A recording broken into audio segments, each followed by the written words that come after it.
We're starting in 2 minutes. I'll watch this 5:25. Not good. 5:28. I always go on my phone. I wear a watch and never look at it. It's connected to it. I can't do it. I can't do it. How about what I told you today? You were rolling.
Welcome to WCS Basketball Media Day for the 2024-25 basketball season. I'm Darren Joines, Williamson County Schools Athletic Director. I'm here with my partner, Mr. Tate Matthews. Listen, you can mark the calendar of the school year by certain things.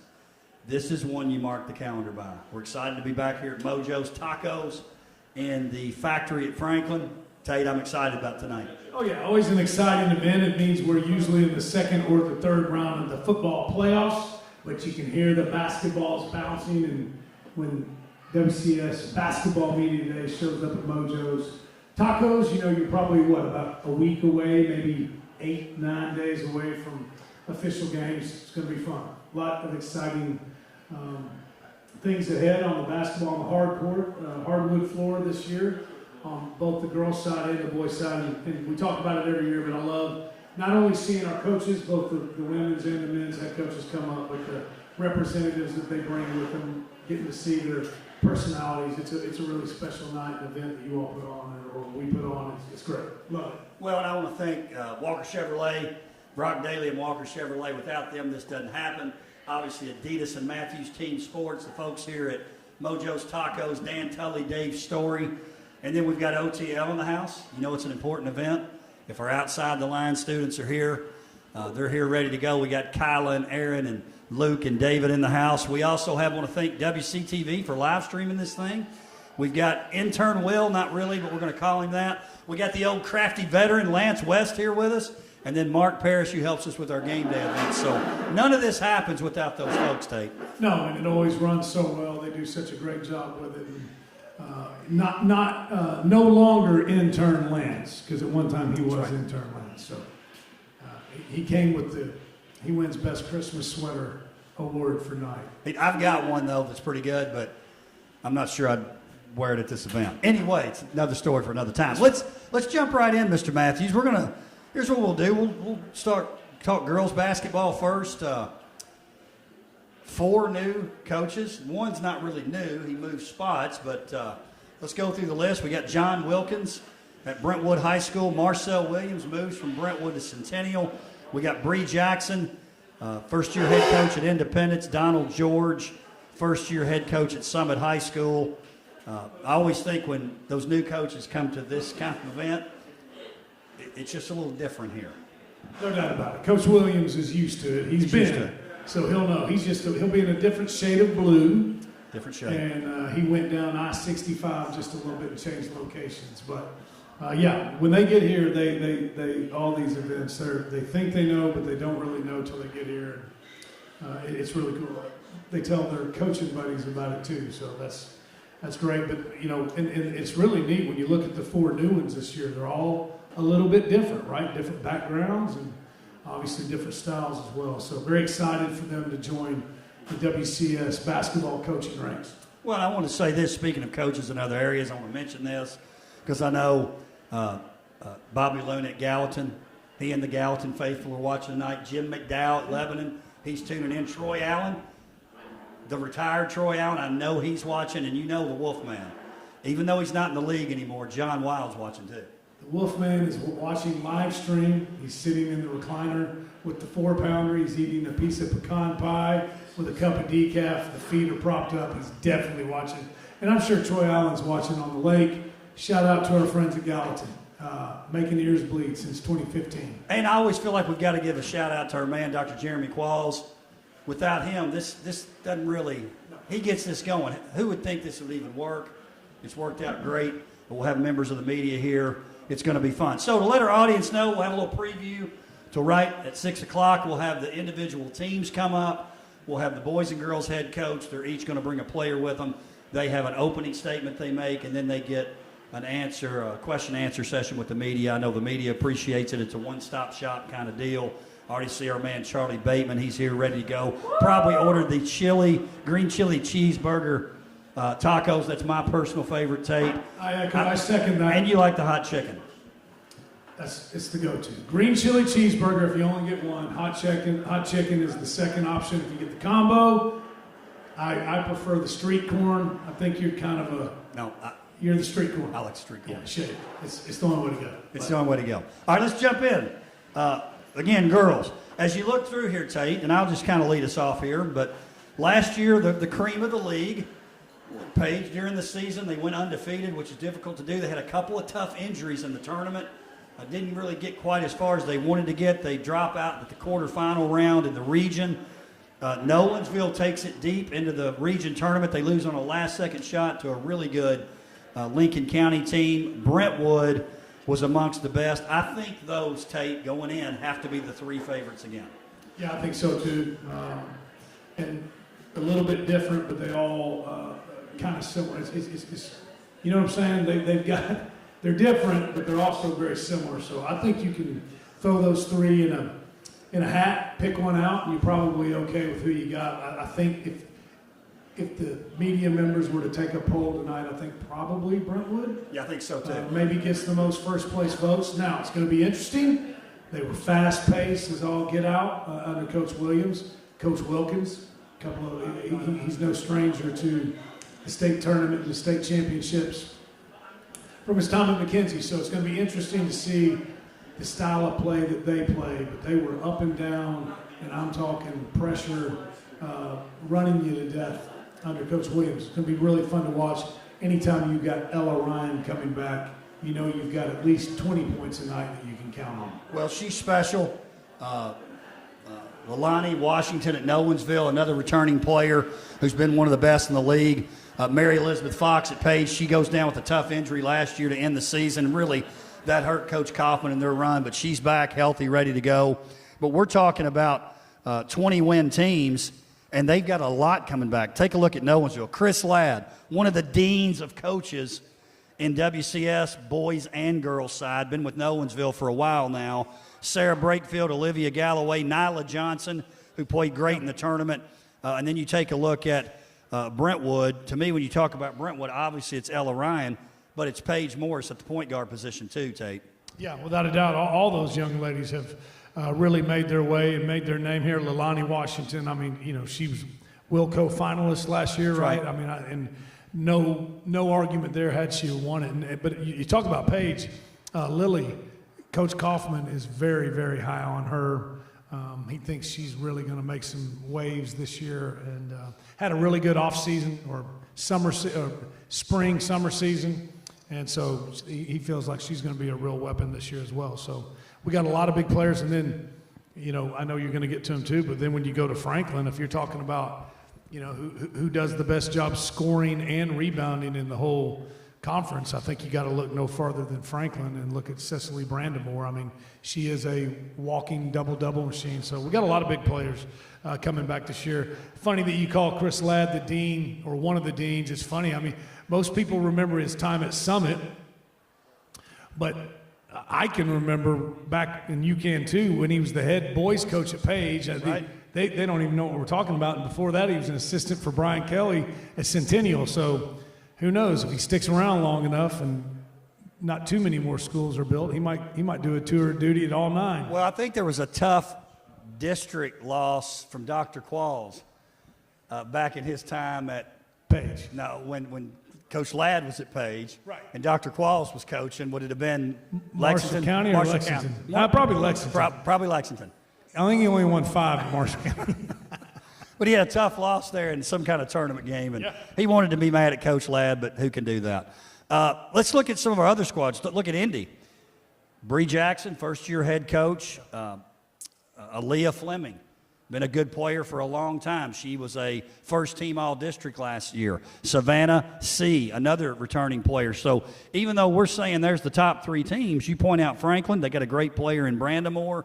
Independence got a couple good players too. I feel like, and especially on the boys' side, which we'll talk about in a second, top to bottom, it's a lot tighter, I think, than it's been. Yeah, without a doubt. There's no clear cuts, and especially those first 3, but then the rest of them, you're right, they're very close in there. You mentioned Independence. It's going to be another one. It's going to be fun to see what they look like under Bree Jackson, first-year head coach. She did a pretty good job hiring assistants, I would say. She hired her former high school coach, Rhonda Blades Brown. I don't know how many state championships she has under her belt. She might have 5. I know she's got 4, so pretty strong when you bring her in as an assistant. Independence, I'm going to go call them out. Coach White, if you're watching, take a look here. You messed up. You should have said, Coach Brown will be glad to have you. You got to bring your son and come play on the golf team. Probably would have won a golf state championship. I'm thinking, though, he just played out on, he played in a pro tournament and finished in the top 15 or 16. We need to claim him, though, sort of. No doubt about it. Yeah. He's one of ours. Hey, but let me tell you, they still wouldn't have beat Brentwood. Not in the team, no. Not in the team. Hey, let's talk about our other teams here. We got Ravenwood. Coach James got a really young team coming back. Lots of freshmen on that roster for him. He's excited about the squad. Donald George at Summit High School. Bridget Ali, Tarek Shear, dual sport athlete. Always gives them a chance. And then at Fairview, they're in 11-3A, the only school that's not in the 10-4A league. It's an 8-team league, as most of you know. Coach McGowan didn't really lose much last year off the squad. They only had 7 wins, but when you've got players like Maddie Brewer back, they're going to be a much improved team out there in Yellow Jacket Nation. Yeah, I think one of their number one goals is they want to see that win total get into the double digits. They want to eclipse the 10-win mark and maybe get up around the 15, and I think that's a very attainable goal for them this year. Definitely attainable. Now, Tate, let's move to the boys' side. Now, and I'm not saying this just because they're in here. They'll be up first here. Coach Tigert's already in the house. I think he's ordered him a chili cheese burger taco. And I always say that wrong. It's green chili cheese burger. That's right. I just say the one that's a burger, and it's so good. Lots of folks are pointing to Franklin. One of the reasons, Christian Brown, who's going to be with Coach Tiger tonight, one of our best players in the league. But if you go down the list there, Independence, of course, state championship last year. They've got Tylen Lewis, who's coming back, Division I commit. You got Centennial, 3 juniors, really as good as any in the league, who are coming back. They played a lot last year. Brentwood, new coach, not really, but sort of new. Our only new head coach in the league, Troy Crane, at Brentwood High School. He was the right-hand man of Troy Bond at Wilson Central, at Oakland, also at Brentwood. And then take a look at Nolo, Page, Ravenwood, Summit. I think you look at all those teams and go, there's a chance they're better than they were last year. The district tournament this year is at Page High School. They'll have that new gym open. And I'm telling you, I'd be worried personally. Page gets in that Final Four and they're playing at home in that new gym. Look out for Page High School, too. Yeah, I agree. I think they would. The other head coaches would tell you that as well. And made some noise. The overall record didn't look like it, but they're all so tight in this district, man, on the boys' side, and so even when the records don't reflect it, they can go out and beat any of them at any given night. Ravenwood can too. So I agree. That brand new gym, if they can get past those first two, yeah, I think their chances would be really, really good. But it's kind of like on the girls' side. I echo what you said. I think Nolensville, Independence, Franklin. A lot of people have them, but I think you got to put the sleeper tag on Centennial, which is probably the way they want it. Well, I think you do too. And the thing about Centennial, I think people forget the kind of year they had, because as the 3 seed in the tournament last year, Coach Moore and his squad, they lose to 6 seed Brentwood. Oh, bad loss. Really? They went to the state tournament. So it was one of those things you just have to survive. Brentwood survived that game. They go on a deep run as the number 6 seed. But you're talking about with Coach Moore's team, McKelvey, Ryland McKelvey, Carter Ezel, Daniel Patton. Listen, Patton, I think most people know about him, but he might be the player that you go, who's that? Your breakout player of the year. I mean, really? No. He was good last year. Well, and you mentioned Franklin's going to be up here, and Christian's going to be one of the ones representing him. You can tell he's been in the weight room, filled out, looks fantastic. But Daniel's another one.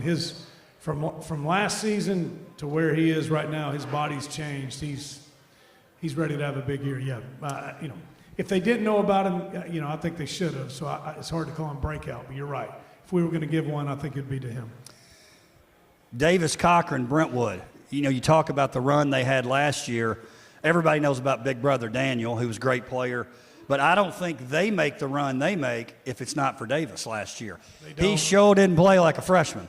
So I look for him. They shot a lot of folks told me this summer when they played, a lot of running and gunning, a lot of threes. Now, the summer games, you don't win a state tournament in the summer. However, they had some games in the summer. I verified this with Coach Crane.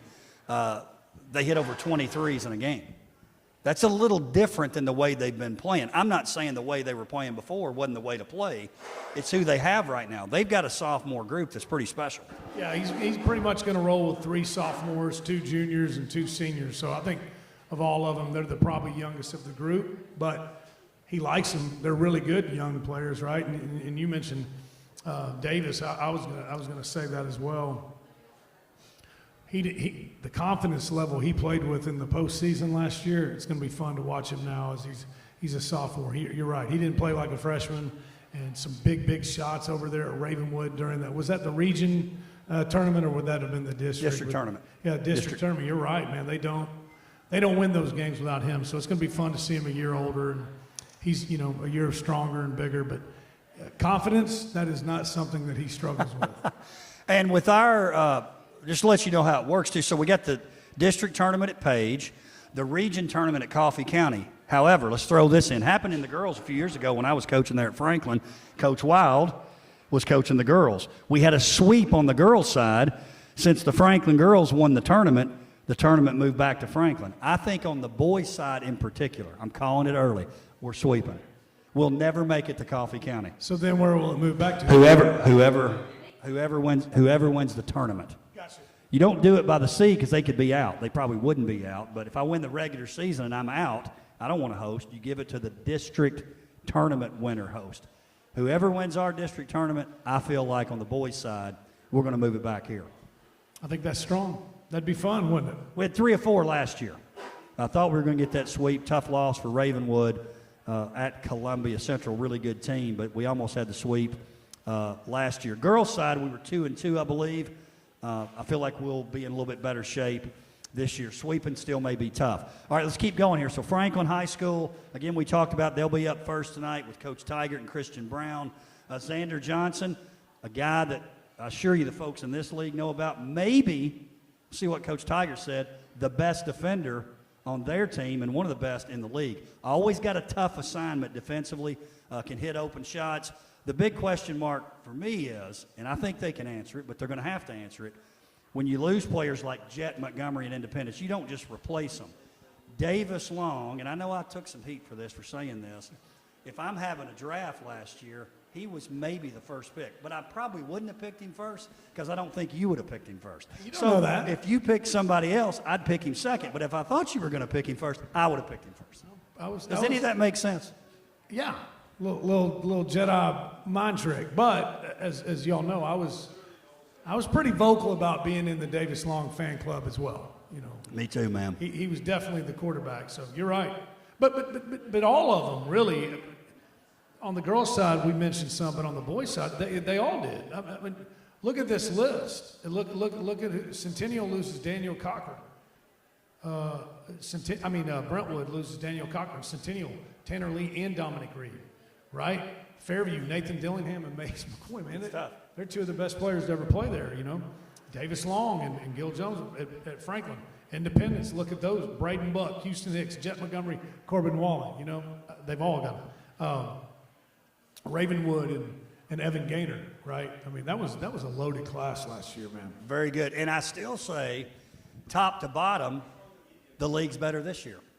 Maybe we don't have somebody going, oh, yeah, obviously they're going to be state champion. You know, people were talking about that with Indy all year. It wasn't because they were finalists the year before. I don't think folks are going to necessarily be talking about one of our teams like they did Indy last year. Doesn't mean we can't be there at the end. I think a lot of people are talking about them. They are. They definitely are. Not like they were talking about Indy because they were runner-up the previous year and had pretty much the core back. Let's talk about Nolensville. Listen, 16-12 last year. I think most people would agree with this. The coaches in the league, his best class is the junior class. So they played some last year, really started playing a lot at the end of the year.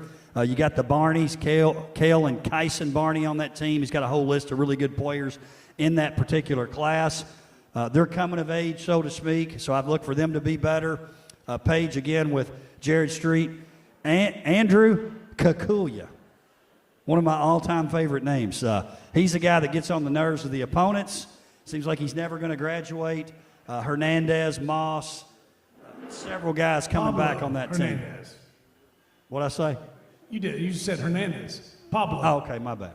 He's one of my men. I didn't give the whole. Ravenwood, look, I'm not going to do this because I know Coach Whitlock is listening. He'll try to say that we didn't say they were going to be good and all this. Look, I think they got a really good team. Obviously losing Gaynor and Lamuno, that hurts, but he's got some guys he likes. My guy on that team that I love, Kemple. Yep.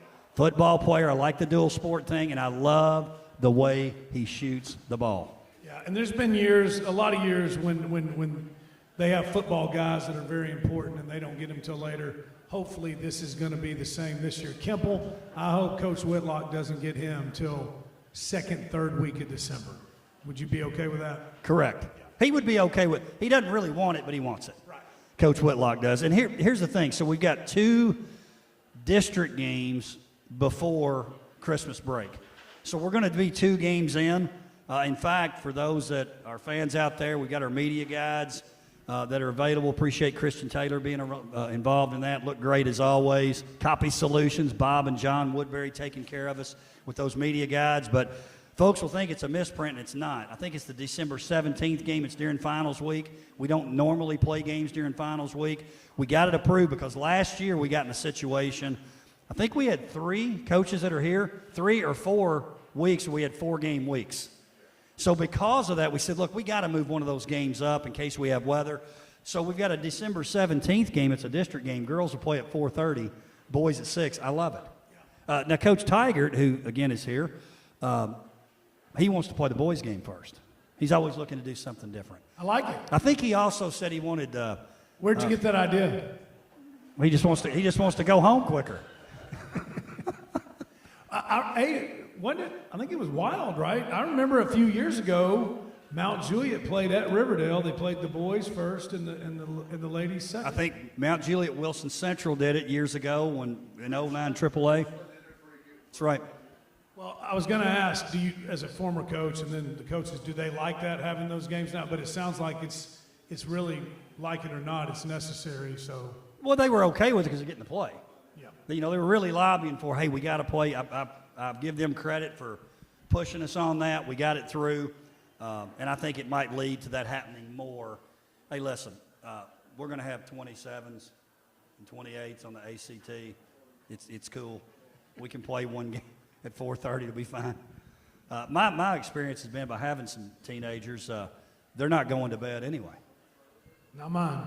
So anyway, I Mine. think it'll be great. Well, so everybody has a district game that night? 4:30 and 6 Okay. on the 17th. Summit High School, Thad Burgess was new to the district last year, did a great job. People forget this. I was at the Ravenwood Nolensville game in the first round of the district, and I was keeping up on my Score Vision app because they have those nice scoreboards. You can keep up with the games as they happen. And Independence was trailing going to the fourth quarter. So state champion Independence almost got put out. And what's so interesting about it, there's been discussion amongst the coaches. We've got 8 teams. We get the number 1 seed a bye and number 2 seed. Most of us don't. When we didn't do that, Coach Wilkins was adamant. We don't need to do that. But he said during the game, he was thinking, oh, gosh, we're going to get beat. Coach Burgess, they almost sent him to the house. So he did a great job, kind of like Coach Tiger, in that the defense, he'll kind of switch it up based on opponent. Coach Whitlock will do that too. Certain people, they want to play the same defense primarily. He'll switch it up. He's one of those guys, when I talk to the coaches in the district, they're always nervous about Coach Burgess because you don't know what he's going to do in a good way. So you got to look out for him. Yeah, no, and he got the job late last year. He did. And so I'm very excited to see what he's had a full off season now with him, been there a year. So you're right. I think a lot of people are taking notice of that. Very excited to see what they look like this year. Fairview, again, the one team not in the 8-team district, their smaller class, 11-3A. Coach McCoy's done a great job there. They lose in the region semis last year. They lose. Listen, Nathan Dillingham, you talked about Mays McCoy, and unfortunately, Jax McCoy for the year had a tough injury week 1 in football. He's out for the season, so I would add a third name to that list. No doubt about it. Of who they've lost. So it'll be interesting for them. I do know this. Coach McCoy and his squad, they won't be backing down. They won't be trying to play a different schedule. They'll say, we'll do what we can. We'll head to the tournament. And I may say this wrong, 4-team league, smaller league. So automatically in the region tournament. So we'll see how that goes for them. I think it's a team that, just like their football team, even though they lost some games at the end, those younger guys are going to get better and better and better, and by the end, they'll be playing their best basketball. I agree.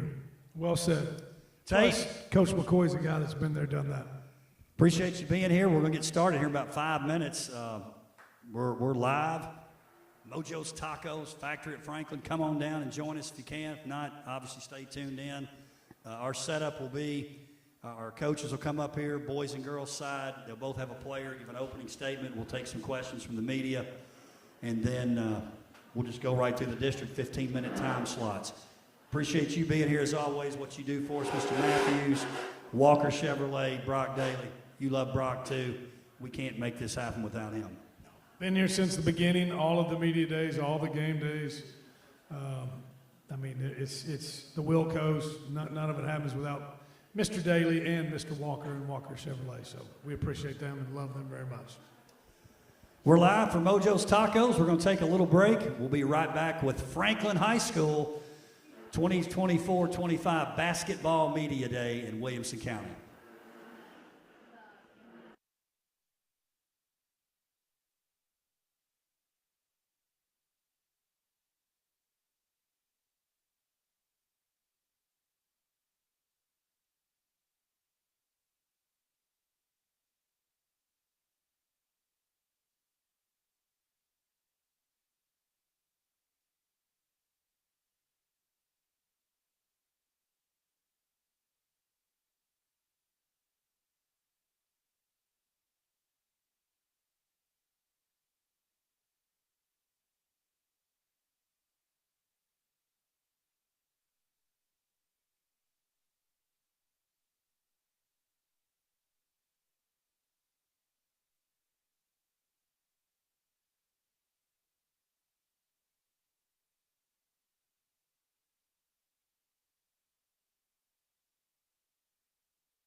Welcome back to Basketball Media Day for the 24-25 season at Williamson County Schools.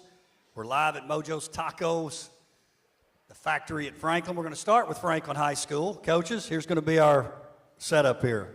How you guys do will set the pace. No pressure. So you're going to introduce yourselves, tell us who's with you, give us some outlooks for the season. Then we'll take questions from our media members. We've got Coach Jason Tigert from the boys' side, 21-10 last year, lost in the region semifinals to state champion Independence. We got Coach Rachel Shaw, a team that really started playing well as the season progressed, ended up 10-14 for the year, district quarterfinals to Independence. You guys have the floor again, Franklin High School. Appreciate you being here. Well, we brought with us James Madison commitment, Christian Brown, was able to sign earlier today with that fine institution. So it's a big day for Christian. We're proud to have him here with us. As far as the upcoming season, very excited. I've got a good group, a team that really knows how to practice and really get after it. They're a no-nonsense type of group that really is focused on getting better every day, and that's really all you can ask as a coach. Practices have been fun, intense. We had a good preseason. Christian's done a great job in the weight room, getting his body ready for the next level, and the staff's done a good job with off-season workouts, and so we're hoping that will translate to a successful season moving forward. All right. Coach Joins kind of mentioned it about how the end of last season we kind of started to get going there towards the end.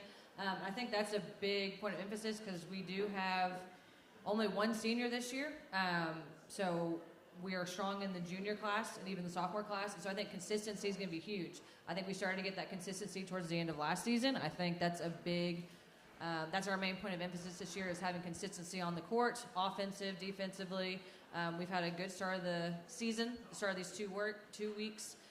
The girls are getting in, they're grinding, they're getting after it, they're trying to get better each and every day. They're pushing each other, it's fun to see, right? It's that competitive basketball, but it starts in-house. Pushing each other to get better each and every day, and that's all that we can ask for as a coaching staff. I'm here with Josie Hammond, a junior, returning starter. She's a shooting guard. I'm really excited to see what she's doing on the floor. We've really been pressuring her to shoot more this year. And our last scrimmage we had on Tuesday, that's exactly what she did. She brought it down the lane and was shooting, was consistent, flying around on offense, getting offensive boards and defensive boards. So just consistency, 1 through 5 is what we're looking for this year. Questions? Charlie, you start us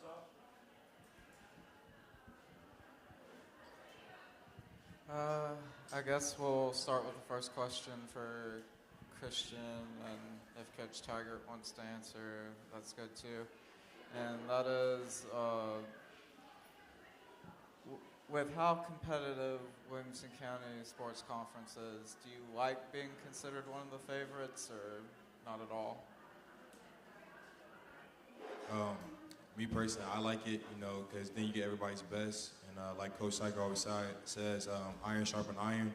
So I think it's good that, every night you got going, with your A game, you just compete, and I think we're used to that with the hard off conference schedule, just playing against the best in the state, help us prepare for that. Yeah, personally, I love the competitive nature of the league. We've got some great coaches in the league, obviously. We've got some great players in the league, and it's just been a lot of fun. And so I embrace, the challenge. We're excited that people think positive things about our team, and it's going to be competitive every night. We know that. Our guys know that, and so we just got to, be locked in every night. And then next question is for Coach Shaw and Josie. Your team showed improvement last year. What do you think will be the next steps to continue in that improvement? I think just really building team chemistry, and like Coach Shaw mentioned, we only have one senior, so just having a lot of the underclassmen really step up into that leadership role on the court, and yeah. I mean, I agree with what she said. The junior class is coming in strong. They know they've got big shoes to fill because we graduated 6 last year. We do have one senior, Ella DeYoung, but she's new to our program, so she's still in a learning curve as well. So when we had our beginning of the year season meetings, talking about the junior class, they really got to step up, and they've all agreed to it, and they're up for the challenge. I think them knowing me, they've been here for 3 years now, being juniors. This is my 3rd year coaching here. We have that understanding of they know my expectations, they know what's expected, and how hard we go in practice, and all the little things. It's funny, the first week I went home and told my husband, this has been the best first week of a season so far because I start saying little things or little tidbits, and then the girls just finish my sentences. They know what's expected. They know what's coming next. So having that is good for me as a coach because then we've got the leadership on the floor. Even though they're juniors, they're stepping up and they're taking that task head on, and I love to see it. Hey, Charles with the Williamson Herald. Sorry, a little late coming in here, but want to hear a little bit from the girls' side first. Josie, tell me a little bit about this team here. I know we're loaded with a lot of underclassmen, a lot of youth on this team, but how excited are you that you guys got a season under your belt, and what are some of that expectations? Yeah, so I'm really excited about this season. We have a lot of great girls on the team, very tight-knit team. I'm especially excited just to see how everyone grows this season with the new players and existing players as they step into more of a varsity position on the court. I'm also excited to see what, the starters do, what Cecily does this year, what me and Ella do, and just, how that works out this season. Coach, she mentioned Cecily there a little bit. It's kind of like the girls' side of Christian over there a little bit. Tell us what her improvement's been like year over year, and some thoughts on her play. Yeah, she's been a fun player to coach the last 3 years. Fun in good ways and fun in some headache ways, and she knows that, and it's okay for me to say that. But she is definitely a top contender for our district. She's the best post player on the girls' side, hands down. But now people know her, right? They know her game. They know her strengths. So that pushes her to be even better, pushes her out of her comfort zones. And maybe some of the stuff she could get away with her freshman, sophomore year is not the case anymore. So you mentioned the equivalency of Christian and Cecily. I love watching him play these last couple years and watching his game develop. And that's something that we've pushed Cecily with, is Ashley to mirror some of the stuff that he does and develop that outside game along with the inside game. Put on some weight and some muscle like Christian did over here, because it only develops your game, especially if you're playing at the next level. It's only going to make you a better player. Christian, can you kind of explain maybe some of the character, some of the thoughts, some of the identity we might see from this team this year? And also, on a secondary question there, just tell us a little bit about officially signing and just what it means to be able to focus on this senior year for you too. Things to expect from us this year. We're really emphasizing defense. When people think about Franklin, you think about our offense, shooting threes, playing defense, but just more shooting threes. So we've really been pushing on the defensive end, being more aggressive, just coming out, just asserting our dominance early, and just getting to a fast start. I think we kind of like that last year, just getting off to some slow starts against some really good teams, it cost us, some games. So just getting out to a fast start and being more physical on defense, you can expect from us this year. And, just committing, getting out of the way, feels good, because now I can just hoop freely. Don't have to worry about recruiting, texting coaches all night, sending my film out. It's a real good feeling, that all the hard work is paying off. Coach Tigert, I think we've had Davis Long as a part of this program for 17 years or so. So moving on and having some of these other guys here to explain some of these players we're going to be seeing a lot more, and how we're filling some of those shoes to complement this young man here. Well, you don't just simply replace a Davis Long. That's just very difficult to do. But we're going to do it by committee. We've got a couple young, talented guards that will be sliding into that point guard position. A couple sophomores that we have a lot of confidence in. Are we asking them to be Davis Long this year? No, that's not fair. But they're smart, intelligent players that play hard, that are gym rats, that are great teammates. And so it's kind of going to be a committee. And we've got a couple additional pieces that have made their way over to Franklin that we think will help provide depth. And so we're excited about that. That's been something that has been a challenge for us. I think we got hurt last year, some heavy minutes on starters, a little tired at the end of the year, and foul trouble could be very problematic for us. Well, now with a little depth, we can play a little more physical, and depth is huge just for that, to try to make that long run. And so we really believe in some of these pieces that they're going to be able to help out this year. Coach, Brad DeShiel with Summit Sports, Dash to Sports. Looking at your schedule this year, of course you get into all your conference stuff pretty much happens after the first of the year, but talk a little bit about the Riverdale Warrior Classic and the Centennial Cougar Classic. Who might the competition be in those? I know those are kind of warm-ups to get into conference play. Talk a little bit about that if you don't mind. Well, potentially we could have at Centennial either Upperman or an Oak Ridge could potentially be matchups. There's still some discussion on that, I know, on their end on who will be playing. So either one of those are top tier programs. I know Upperman has an elite guard and will be a favorite in their classification. Oak Ridge always has really, really quality opponents. Laverne, who is a state tournament contender this year, we'll see them over at Riverdale. So really excited about that matchup.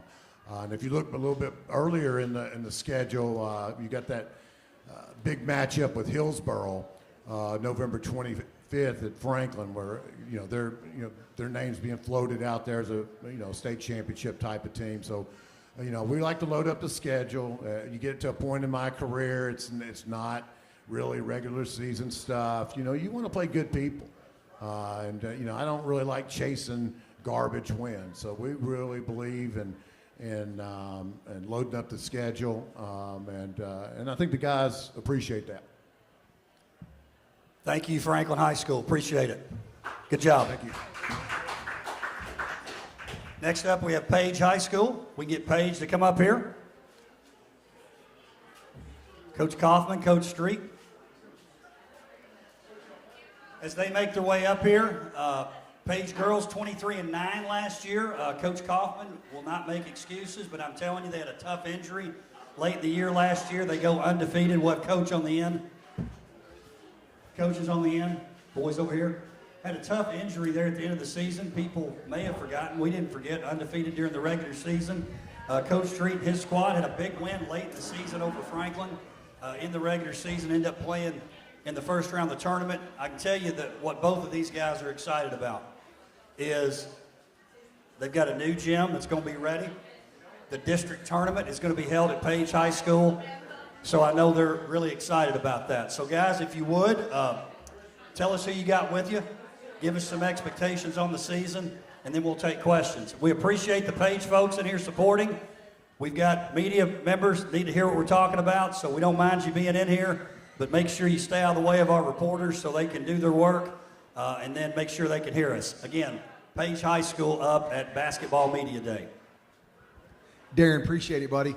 I've got senior Samantha Lee with me, 5'10" forward, who just signed the dotted line to be at King University next season. So super excited to have Samantha with us. She's actually going to be one of my first seniors. We didn't have seniors last year, so really excited about the opportunity that's in front of her and the leadership that she's going to give us. Yeah, I've got Pablo Hernandez here, a 6'7", four-man who is committed to Ave Maria, which actually was a top 25 preseason NAIA school down in South Florida.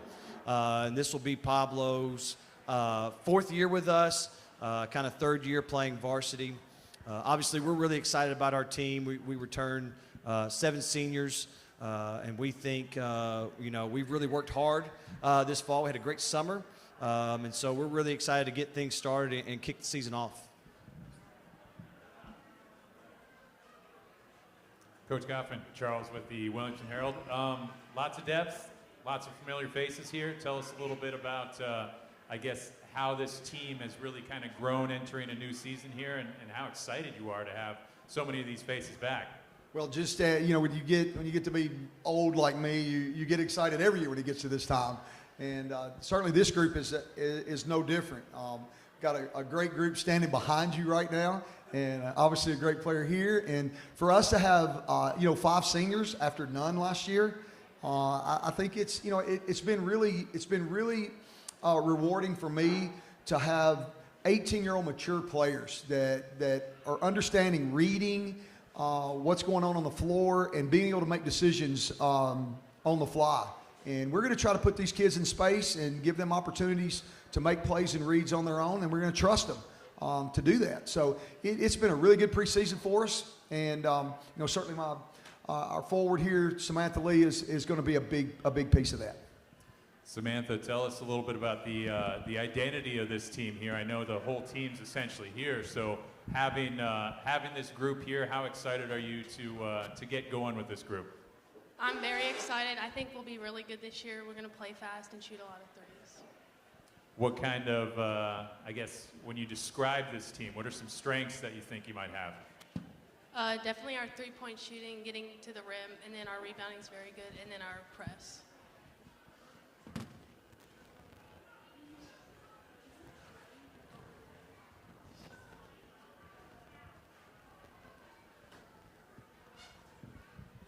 Coach Randy, this is Brad DeShield with the Dash to Sports covering Summit High School. I noticed last year you guys were 23-9, really close to making a hard move there, and just some injuries down the stretch and so forth. How hard is it to come back this year and replicate that, or are you in good position to say, hey, we can make a run here because we've got good foundation? But when you put the time in that our girls do, every year your goal should be the same. You want to win your last game, and to do that, you got to be at the state tournament. And so obviously it's a goal yearly for us. We don't look backwards. Last year was a great run. We had some kids fill some interesting roles at times, and this season's a new journey for us. And so for us, we're going to attack it day by day, and these girls are really bought in right now. And, our effort has been outstanding at practice. And, I guess the most rewarding thing for me is to watch our kids and how they interact at practice. Like they're generally for each other. Like they want to see greatness, and there's a lot of unselfishness in there to the point where sometimes I have to get on. Like, look, shoot the basketball. I get it. But, it's just, it's an exciting group for us. And again, each year is just a little bit different, and this group's going to be a little bit different. And, we're going to try to play to their strengths. Coach Street, let's talk about the boys a minute. Talk about your team a little bit. You talk about some of the players, maybe some of your strengths, maybe some things that you really need to work on to get to that next level. And then, Pablo, talk a little bit about your signing, maybe a little bit about the excitement about getting that done. Yeah, so we've got 7 seniors. Andrew Kikuya, Pablo, Josh Spinning, James Hatchett, Matthew Randall. I know as soon as I mentioned names, I was going to forget a few. I'm losing a name or two. Yeah. We've got Hunter Moss. Yeah, that would be one. I need to make sure remember, right? We've got a good group of seniors that are coming back. And obviously last year we felt like we were a little disappointed with the type of season that we had. We really kind of went to work this summer. We really went to work this fall. We really went after some areas, kind of improving on toughness, improving on our togetherness, trying to walk out each day as a tight-knit group. As far as the basketball side, we've got a really skilled group. A lot of skilled group. Pablo being a commit to Ave Maria. Josh Spinning is committed to Swanee. And we've had a couple other guys with some offers from colleges. And so we've really got a group that has a high skill level and a lot of experience. Yeah, so about my commitment, I'm pretty excited. It's a small private school in Naples, Florida. Yeah, I recently committed in October. Yeah, I'm excited. Hey, Coach, thinking later on here as we get into December, there's a little hoop fest going on here at Page. Tell us a little bit about that and just what that means to be a host for such a big event. Yeah, we've got a great lineup of teams. We've got 4 days of hoops. Louisville, Mercy. We've got several teams out of Memphis, Germantown, Memphis East are coming our way. Last year we were able to have a great crowd. We really hope that the community can come out and watch. It's just a lot of great games. We've got a lot of great matchups. We're fortunate to be able to play in it because when you look at that field, it's a lot of really great teams. And hopefully, sooner than later, the schedule will be released, and you guys will be able to see that and come out and watch some basketball. Pablo, thinking of this team and the leadership on it. I mean, there's you guys have been playing together for a while here, playing in this tough league. What are your just thoughts, expectations, and having this team of togetherness? I mean, what, 6 seniors I think here? Yeah, we have 7 seniors. Yeah, we've been playing since middle school, and I think that chemistry that we've built for these past years is going to help us a lot. Like you said, 7 seniors. And we got 3 strong guards: Angel Kukulia, Hunter Mawson, Joshua Spinning, and then me at the 4, and then James Hatchett at the 5, or Matthew Randall. Yeah, I think, yeah. And I would be remiss, Baker Brule. Baker Brule will be our 7th senior. And Baker Brule, for most offensive players in this league, probably aren't a fan of his because he's just a little gnat defensively. Baker will be a huge piece of the puzzle for us as a part of our group moving forward.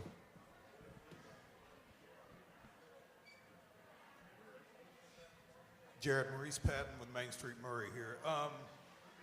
Looking down your roster, which you should have been doing, but I see Caden Ackerman, a junior guard for you. I just saw him Friday night in the playoff game. Do you have anybody else coming out of football? And how much of a impact is getting those guys late? Yeah, so we've been fortunate, probably for the first time in a long time I could think of, that we've had a large majority of our team with us since this summer. So Caden Ackerman obviously is busy right now on the football field along with Mac Lee.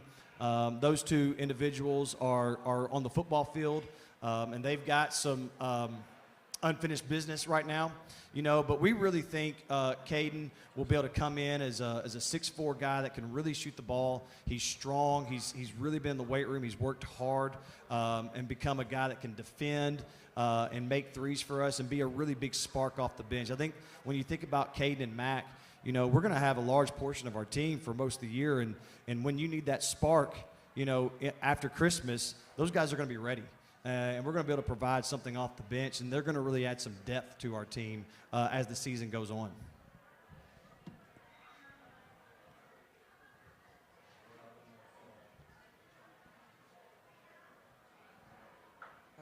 Next question for Coach Kaufman. We kind of got Coach Street's perspective on this, but how big is it for your school to host a Christmas tournament? Well, obviously it's an honor, and then for us to be in a brand new gymnasium that we've only got to peek at recently, but things are coming along really well, and we've got our fingers crossed that we could possibly be there for our first home game in early December. So, if that's the case, then that's going to bring Hoop Fest to our new facility as well. Great coaching in our league, and great basketball in our league, and I really do believe, and you saw that on the boys' side this past year with a state championship. There's really 4, 5, 6, 7 really strong teams in our league this year, and obviously any of those could make noise if they got hot at the right time. So for us to be able to host that and feel like we're kind of in our friendly confines, even though it won't be maybe as home field or as home court advantage as it might have been, had we been in it a year already. We're hoping that it gets released soon, and we're going to be able to start practicing in there and get a feel for what it feels like to be in our new gym. And then, question for Coach Street. You mentioned you had 7 seniors. How do you feel like that'll help you with the competition you face in district and out of district? That's huge. You've got a lot of experience because a lot of those guys have played 2 and 3 years now at the varsity level. In fact, several of them were a part of a team that made it 10-0 in district play and made it to a district championship their sophomore year. So this group has won. This group has the experience of winning.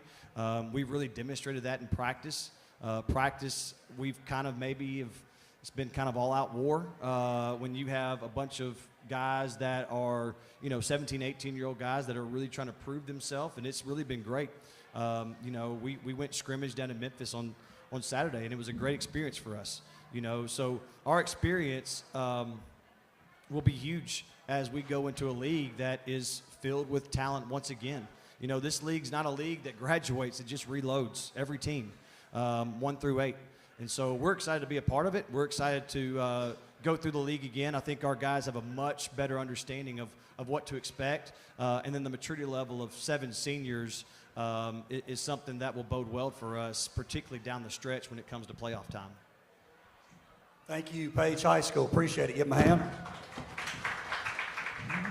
Centennial High, if you'll come up. Thank you, guys. Appreciate it. Thank you. As folks are coming in, we certainly don't mind you coming in as your team. It gets presented, but we would ask that you stay towards the back of the room. We got these front tables for our media members. So if we can keep those clear.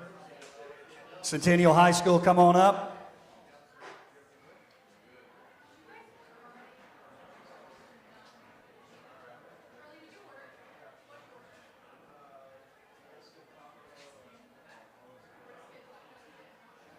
Making their way up. Dan, you can sit here right, second seat here. You've got your own mic here.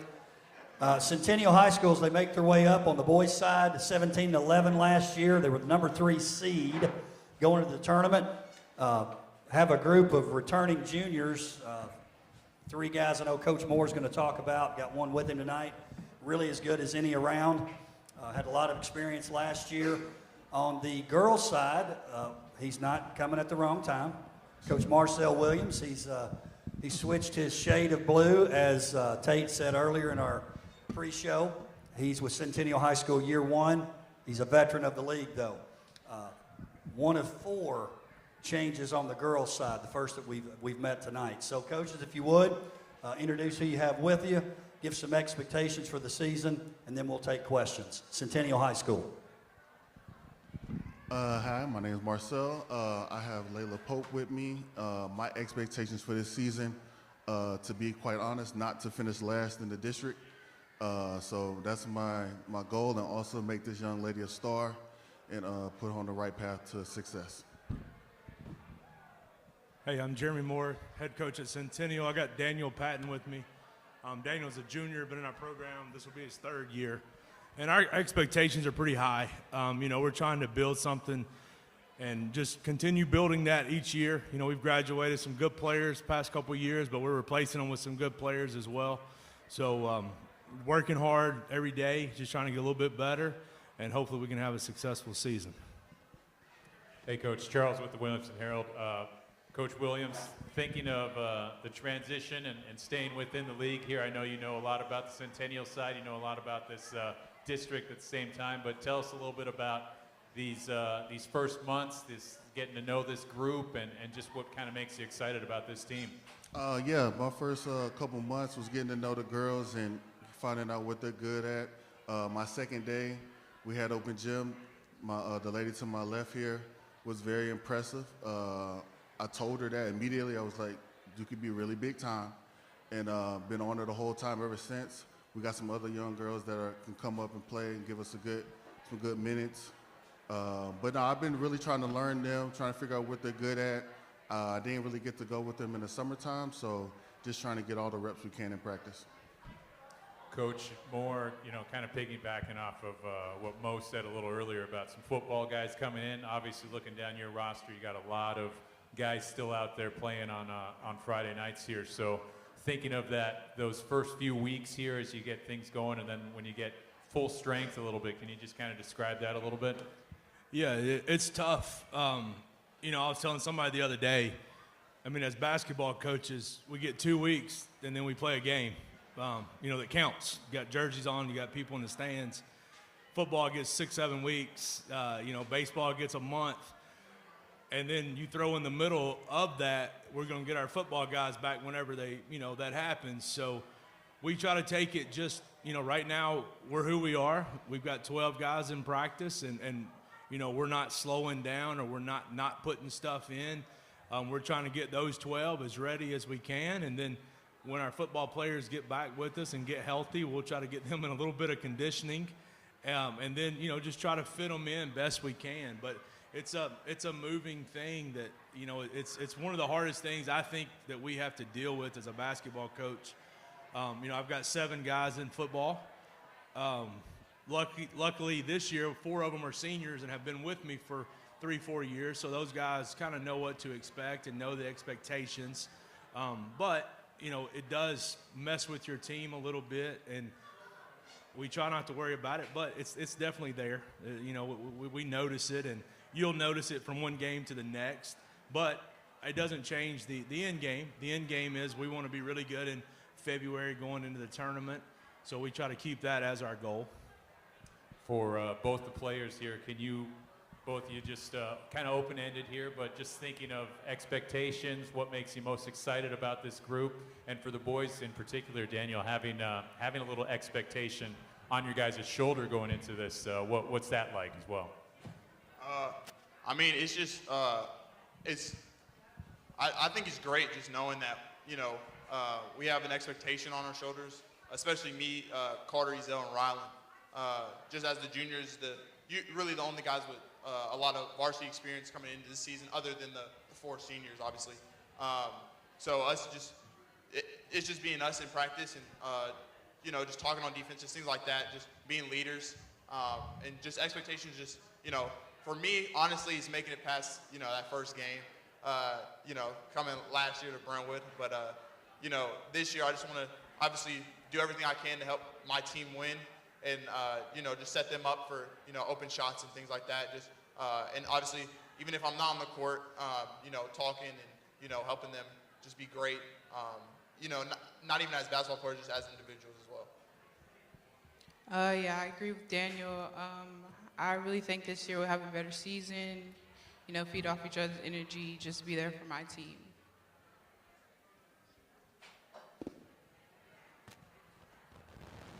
Do you mind keeping the mic there for a moment? Tell me a little bit about your thoughts of having a new coach come in Marcel here a little bit, and just what it's been like having Coach Williams.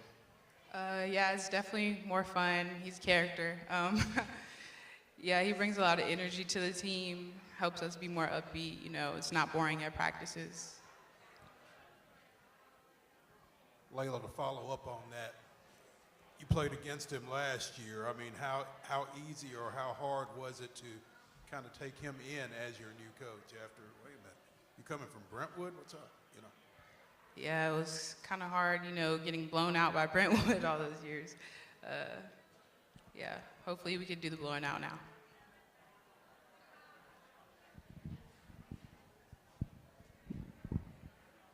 Hey, is this on? Yeah, hey. Tyler Palmer's here with Tennessee. And Jeremy, how much zone defense do you anticipate running this year? Sounds like that's a loaded question. Now, we're going to mix it up a lot more than we have in the past. We try to utilize our strengths. I think that's what makes high school coaching great is, we can't recruit to our strengths. We get to whoever shows up each year. So your philosophy's always got to be changing based on your personnel and based on the type of team you have. But, we feel like we've got some length, we've got some athleticism. So, we're going to change it up probably more than we have. And that also speaks to the guys that we lost. We graduated 2 great defenders. Tanner Lee was maybe the best defender in the state of Tennessee. And Dominic Reed wasn't bad either. So, you know, you're replacing them with different guys that have different strengths. So we just kind of go into it game by game, and everything turns out to be a scouting issue. And for both players, could you both just maybe give an example of a player who you think is the toughest to go up against in your leagues? I can go first. He was just, you know, in your, I think Christian Brown probably, for me, just matchup wise, you know, he's 6'9", 6'10". You know, obviously he can play. He's a JMU commit. So, you know, that's circled on my calendar. Just, you know, a game, you know, go out and just compete with the best in the district, and obviously Thailand as well. Got to be around him a little more this summer at Team Mookie. So just getting to see him play at all the tournaments and things like that. Just, you know, just being able to go against him as more of like a friend, you know, that bond. So that would be cool. I'd say probably Aaliyah Fleming. You know, that's one of my friends I played with during AAU. She's pretty, yeah, she's all that. She can go to the basket. I think it'd be a pretty good matchup. Brad DeShiel here with Dash to Sports. Marcel, talk about transitioning from when you go from one school to another. Do you go back in your, like, things that you've done at the other school? Do you kind of go back and do like a, I don't know, I guess you would say an analysis and say what worked, what didn't work? Or do you just come in with a new approach and say, hey, you know, I'm going to try some different things with these. I have different types of girls here, whatever. How does that transition work for you? That's a good question. I would say for me, I kind of analyzed the players that I got. I don't have the same roster that I had at Brentwood, so some of the drills and some of the offense that we ran at Brentwood, I can't run that stuff. So it just makes the challenge a little bit more greater when I got to learn and educate myself on things to help the team get better. So the transition has been different, but it's been a challenge for me to also educate myself on different offenses and defense that we can run and be successful. Does it also help with expectations not being super high as you coming in and as a new coach? Does that take a little pressure off with you can say, you know what, I'm going to try a few things here and see what maybe push a little bit there?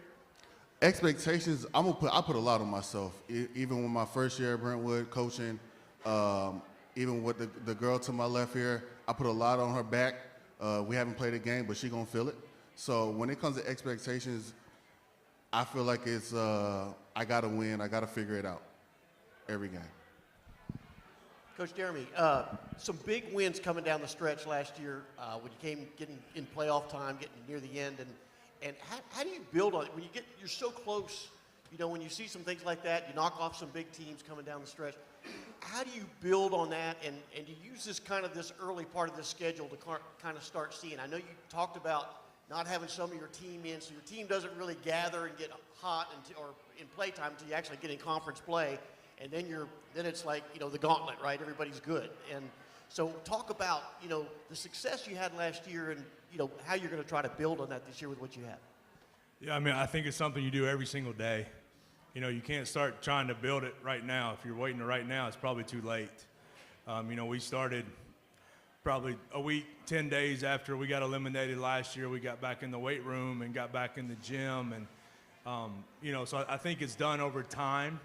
But, you know, I think at Centennial what we're able to do is, like, I mean, I have Daniel Patton leads a bunch of juniors, Carter Ezel, Rylan McKelvey. Those guys have played a ton of varsity basketball. So even though they're not going to be characterized as seniors and things like that, they're my heartbeat. They're the leaders of our team.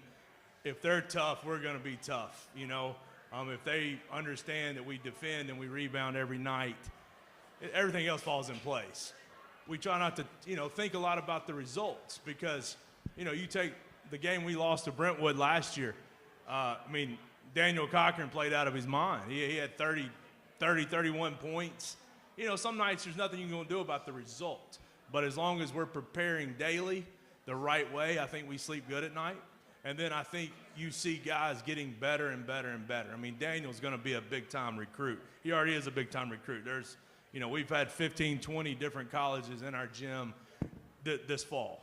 Rylan McKelvey's going to have a chance to play college basketball. Carter Ezel will have that same opportunity. So, you know, we just treat it as a day-to-day thing, trying not to look too far ahead. I know they're chomping at the bit to play on Tuesday. I'd like to have another 3 weeks, you know. But I've got a great group of kids. Off the court, they're high character guys. They take care of their business in the classroom. Makes my job pretty easy. Thank you, Centennial High School. Appreciate it. Good job.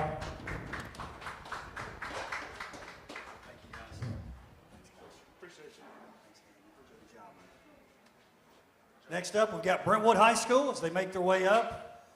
2 new head coaches at Brentwood High School. On the girls' side, 24-6 last year. Boys' side, 20-13. Made that great run we all remember to the state tournament. On the boys' side, Coach Troy Crane, not really new, sort of, but not really. A longtime assistant with Troy Bond. They're kind of they were a duo together at Wilson Central, Oakland High School, and then Brentwood High School. We've got Coach John Wilkins. We're excited about having him at Brentwood High School. Great experience there at McKenzie High School. Comes from a long line of Wilkins. We're fortunate to have a couple of those guys in our league now. So guys, if you would, introduce who you have with you. Everybody's got their own mic. Talk about some expectations for the season, and then we'll take questions from the media. Brentwood High School at Basketball Media Day. All right, Troy Crane at Brentwood High School. Have with me Davis Cochran, a sophomore. He kind of got thrown in the fire last year in deep in the district run. We had a couple injuries, and we pulled him up off of the freshman team just hoping to get a few minutes. And then little did we know that he was just, ready to take off, and he played 14 games and made a huge impact, and he's one of the main reasons why we ended our season playing at the Murphy Center. And our expectations this year, we've been telling the guys since we got started at spring practice in May, you look at the Bruins roster, and there's no names that's just going to jump off the page at you.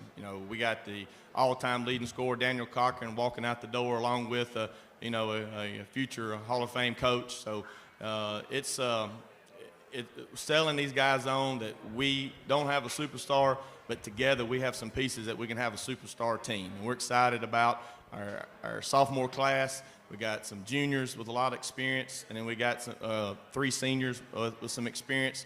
So, but as far as like deep postseason experience, we got 2 guys mainly that logged the most minutes, and that's junior Hudson McKnight and then Davis his freshman year. So that's just kind of our approach, and we're excited to get started on the year. All right, and I'm John Wilkins, first year at Brentwood. I have Elle Ryan here beside me, but I know that most people in the district probably know who she is. I'm been fortunate on my side to be able to coach a talented player who's got a great work ethic, and kind of makes it easy when one of your best players is also a leader, getting in the gym and spending the time that she does. And just I've enjoyed getting to know her, just as she's an exceptional young lady, and just definitely a blessing to me to get to know her this last year. And I know when she graduates, I'm going to wish I had a few more with her, but I'll take what I can get. Excited to be here and just kind of figuring it out, trying to figure out the kids and their strengths, and kind of a interesting situation on my part, because when my family decided to take this job, and fortunate we were able to, we were living 2 hours away, and all summer driving back and forth trying to have practice and get to know them a little bit, but also move into a house and all that kind of stuff. And so fortunately we're getting settled, and life feels a lot more normal, and excited that it's November, ready to start season. Hi, Charles with the Williamson Herald. Thinking players first here, give us some thoughts for both of you, thoughts, expectations for this year, and kind of what you're most excited about. I know our team has overcome so much adversity in the past, and we're a really tight-knit group of girls who I think has a lot of potential. We have a lot of experience. We had a really good region run my sophomore year. So I'm just excited to see where we can go from where we're already at. We have a lot of great girls coming back, and we have a great new head coach who's going to help us a lot and bring us a lot of new opportunity. So I'd say the thing I'm most excited for is just our first game, and to take it game by game and see where we've gotten since our last game last year. So that's definitely what I'm looking forward to the most, is just growing throughout the year and starting off with a really good first game. I'm also looking forward to seeing that first game, because I know a lot of people think that we might not be as good as we were last year, because since we lost some key players, but I'm excited to see us, like prove everyone wrong and see how far we can go. Obviously, we want to make it back to the Glass House. Made it pretty far last year, and I think we've got the people in the team that can make it back again. First question is for Coach Crane. Coach, you've been a long-time assistant under Coach Bond. Does it feel a little different being in the head coaching position? Well, it's funny that you asked that because I'm still doing the same thing I did for 21 years that I was with Bond. I still mop the locker room. I still clean the toilets. I still wash his gear. And so I'm the only thing I've noticed, like from the scrimmages now, I get to stand up to call plays instead of sitting down yelling. So that has been a lot of fun doing that. But no, it is. It's just kind of same routine I've always had, but there's a lot more administrative stuff that goes to it. Like in the past, when I just called offense and stuff, I didn't have to worry about my weekly parent emails. I didn't have to worry about this and that. And no offense to the parents, but I'm a kickball teacher and they're CEOs, but some of them they can ask some pretty low-level questions themselves. So no matter how much you communicate it. So but that part I'm not having fun with. No. And then next question's for Ella. Ella, obviously you got a new first-year head coach. What are you hoping to grow from your team, especially when everybody knows the depth you have, especially at the guard position?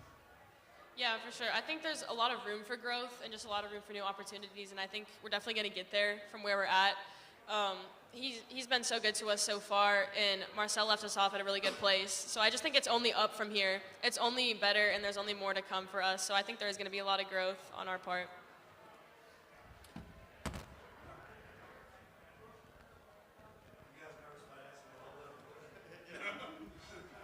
Chip's real here.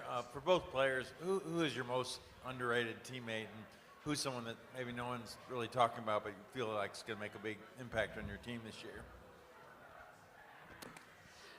For us, I'd say either Olivia Castagna or Paige Morris. Not only are they great girls to me off the court, they've just been excellent teammates, and they really do make an impact, and I think it definitely deserves recognition, and they also work really hard outside of just what we do in practice. So I really do think Olivia and Paige are two players that deserve some more recognition. So two of the most underrated teammates I have, in my opinion, are two of my fellow sophomores, Parker Emerson and Luke Matthew. We started off the year playing freshman ball, didn't really get, Parker was dressed in varsity, but he wasn't playing much. And towards the end of the year, we had some changes, some people, and all three of us started kind of practicing with the varsity. Parker and Luke didn't really end up playing as much as I did necessarily, but I think they're gonna shock some people. They can both shoot the ball pretty good, and they're both pretty just overall good basketball players. Excited to see how they play. This is Brad DeShield with Dash to Sports. Coach Wilkins, question for you. I've called games for your brother over at Indy there for a while. Talk about transitioning from Mackenzie, a smaller school, coming into a 6A class Brentwood. A lot of tradition with Brentwood basketball, right? You're coming into a place where Brentwood just wins. What else do you say? They just win. Talk about that transition. Do you feel a different pressure, or you just have a good game and you're just going to bring it in because you've done well where you were? First off, the reason I'm standing is because this stool is breaking completely. So if y'all wondering why, I don't want to fall and hit the floor here in a minute. So, but anyway, nice to meet you. Appreciate the question. It's definitely a transition and a change in a lot of ways. Just from being in a small town America, I knew it would take me 6 minutes to get to school, no matter what time of day I left.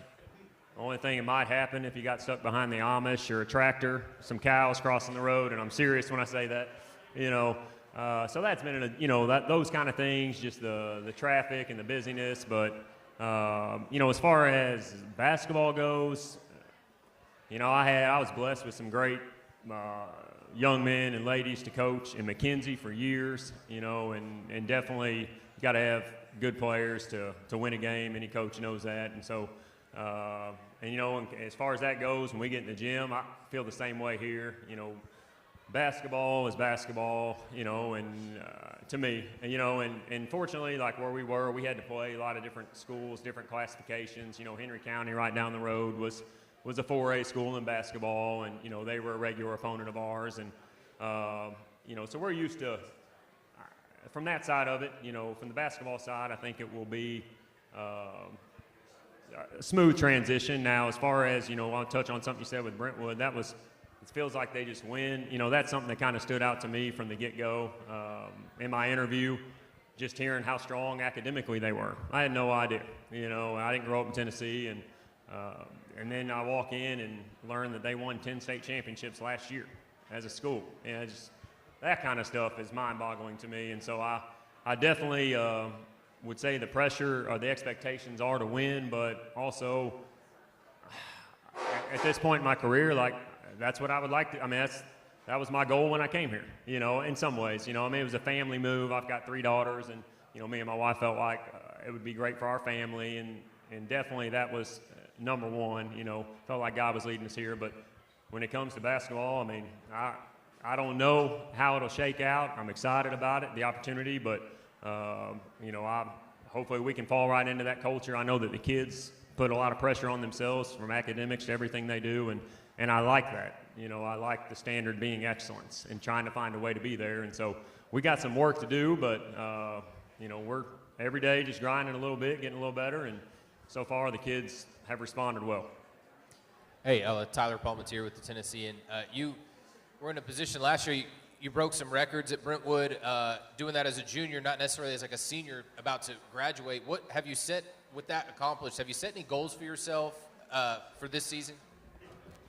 Yeah, for sure. I think for me, it's about the next level. Obviously, I'm committed to Quinnipiac University. I signed today, and I'm just looking forward. This year is going to be a great stepping stone.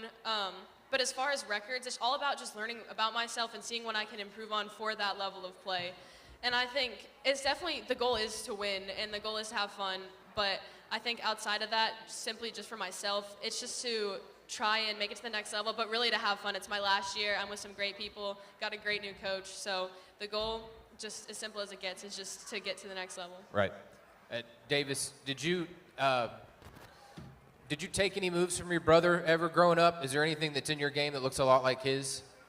I would say just I play similarly to him in my ability to stretch the floor. He's always been a big that can knock down shots and get to the rim when he needs to.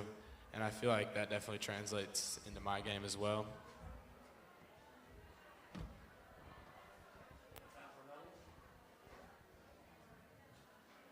Anybody? Good? Okay, thank you, Brentwood High School. Appreciate it.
Players in the middle.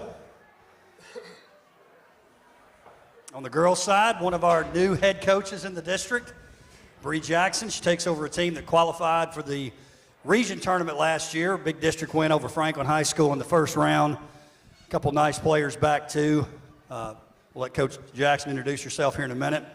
And then on the boys' side, Coach Mark Wilkins. I'm not speaking for Coach Wilkins, but this may be the last time he has to talk about the state championship last year. I know that's an exciting thing to talk about, but I know he's also excited to talk about this year.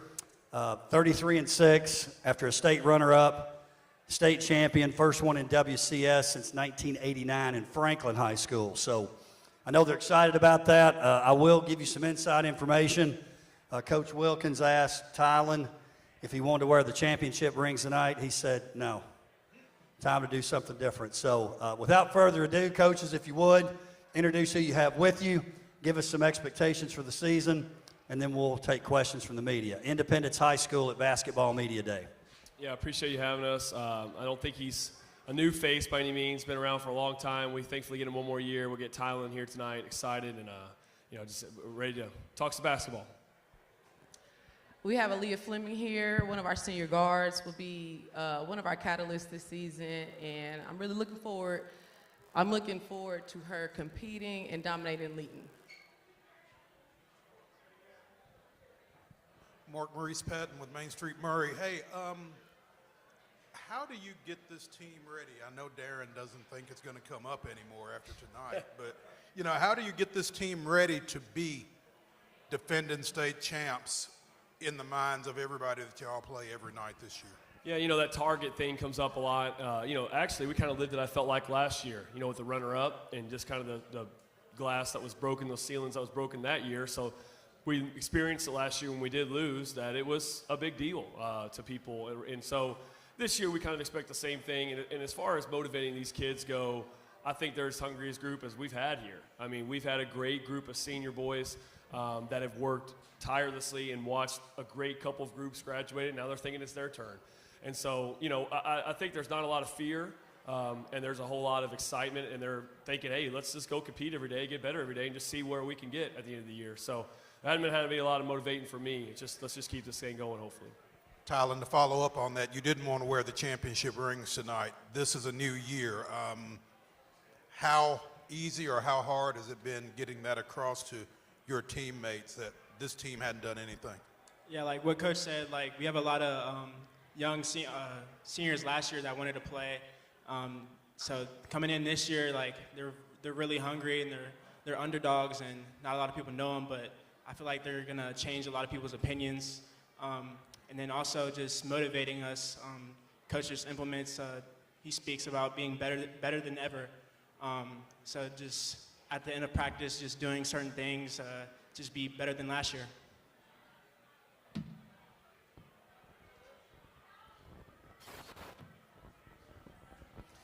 Coach Jackson, I know you're familiar with the area and just being coming back into Williamson County a little bit and having that opportunity to take this program. Tell me just how excited are you to finally get things going now that we've had some months to work with and just get acquainted with this team? Yeah, that's a good question. It's been hard for me to contain the excitement because you got to be, cool, calm, collected. But one of the things that is the beauty of this year is we're laying a new foundation. That's the goal, is to start from scratch, and you can really build it how you want to build it. And one of our biggest goals that we focus on is adding our mind with our skill. When we add the mind with the skill, the confidence will follow. And our biggest thing is development. Our biggest thing is the skill development. And one of the things that's been a pleasure to watch these past couple months has been the dedication to buying in. It's a challenge when things are new, when things, seem abnormal. But I really appreciate the hard work and dedication that our team shows up with each and every day. Our goal, each and every game, each and every practice, is to show up and compete. Well, Chip Cirillo here. For Tylen, how much have you grown since last year in inches and pounds? And you and Jet were teammates for a long time. How did your mindset change this season with he's gone on to college now? I would say I've grown a couple inches and put on about 5 to 10 pounds or so over the summer. But Jet leaving, he's a great piece for us last year. made a lot of shots, scored a lot of buckets. So we played great together, but I feel like it's like my turn to lead and implement like scoring and just leading my team to victories, like me and Jet did last year. So. Coach Wilkins, kind of piggybacking off of Tylen's remarks there, thinking of this team, I mean, so much was lost in last year's, but there's a lot of veterans here, a lot of experience on this squad. Break down this team a little bit for us. Tell us some of those players we might be getting used to. Obviously, you get a big boost there and some familiar faces as well, too, but just break down this team for us. Yeah, you know, I think Tylen, kind of talking earlier just about his role being bigger, and he's had that motivation, too. You look at this guy who's going to be a 1,000-point scorer already, going to sign on Friday with ACU, won a state championship, got every award possible, but yet he still feels like there's so much more for him to prove, and we're excited to give him that opportunity. And then it kind of goes from there. Dawson Miller got to play a whole lot last year, hit some huge shots, and the Final Four game against Rossview wouldn't have won it without him. And just once again, just going to him now and say, hey, you got a bigger role. And then got Nick Degnan. He came in, and he's a familiar face in the county. Coming from Brentwood, he usually scores about 20 on us each time we play. So now we're hoping to move that to our side of the scorebook. But he's a great player, great kid, and fitting in well. And then just have a lot of guys that are just trying to find where they fit in. And although they're all hungry and they all want that moment for themselves, it's exciting for me to see them excited for their teammates that they're competing against every day in practice. And that just tells us this senior class was my first class here at Independence when they were freshmen. So for better or worse, I'm all they know. But it's a special group, and we're excited. And I think you'll see some of those faces kind of just grow into those roles this year. Brad DeShield, Dash to Sports. Aaliyah, talk about where you're going to be this year. You've got a new head coach, some changes. How is that transition for you as a player? We heard a little bit about how she's going to bring her side in, which I think is awesome. How is it on your side as the player looking at the coach? Oh, wow, this is new, this is different. And then how do you up your game with that? I'm really excited for this year. Obviously, it's my senior year, so I'm really excited for it. But she's working with us, and I've seen a lot of progress this year. Like, confidence is boosted. I'm really proud of the girls. It's like we're very hungry right now, and we know that a lot of people are doubting us right now. So I think that helps us too, and she keeps us on our toes. So me as a player, I'm just trying to make sure I'm a leader, and she's helping me bring that out. But also make sure that I can bring out the leaders of the rest of my team as well. Bree, I've always felt like Indy girls basketball had the talent, but there was never that person to kind of make it come together.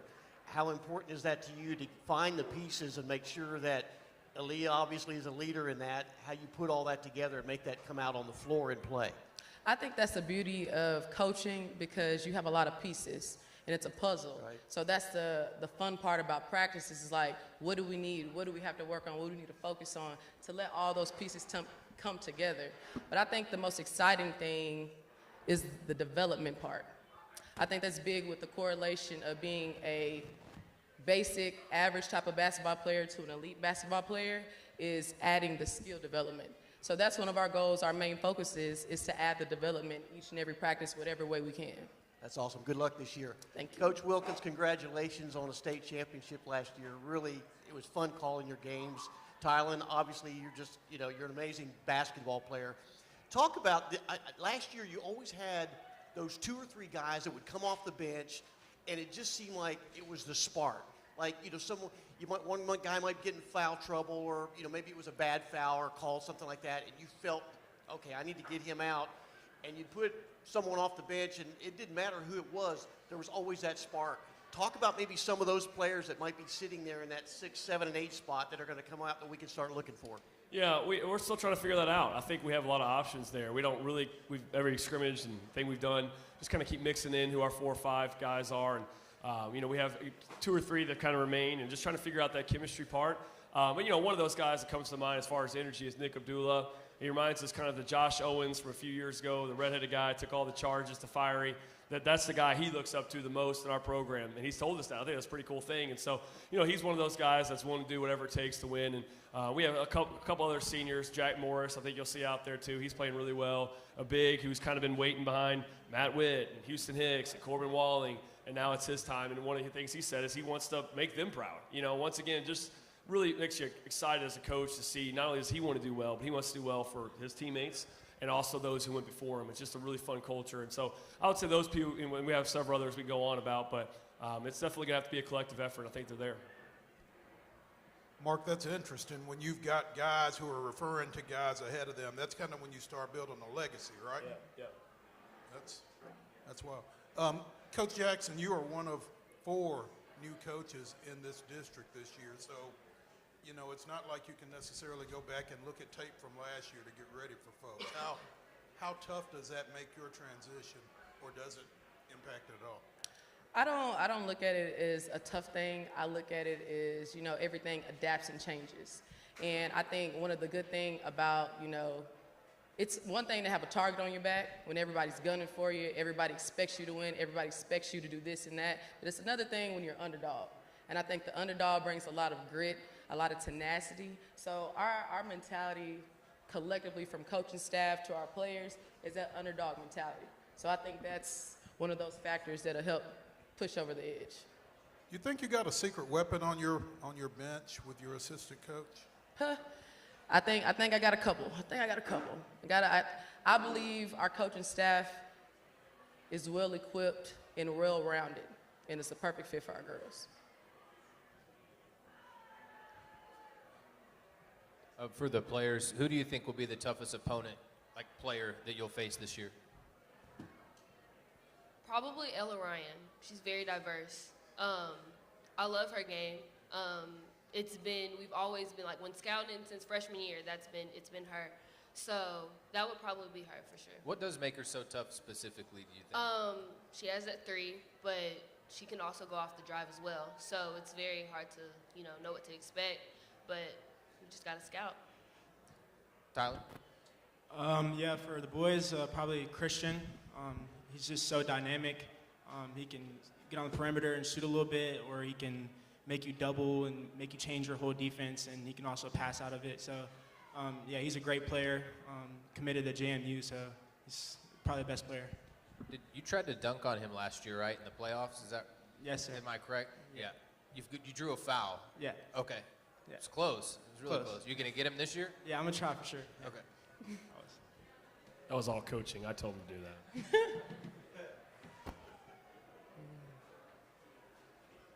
Hey guys, Harrison Campbell with the Daily Herald. For you, Mark, you guys kind of mentioned you guys stepping up and stepping into bigger roles. How big is that playoff run you guys went on last year and the year before in terms of just giving those younger guys experience when they got to step up now as upperclassmen?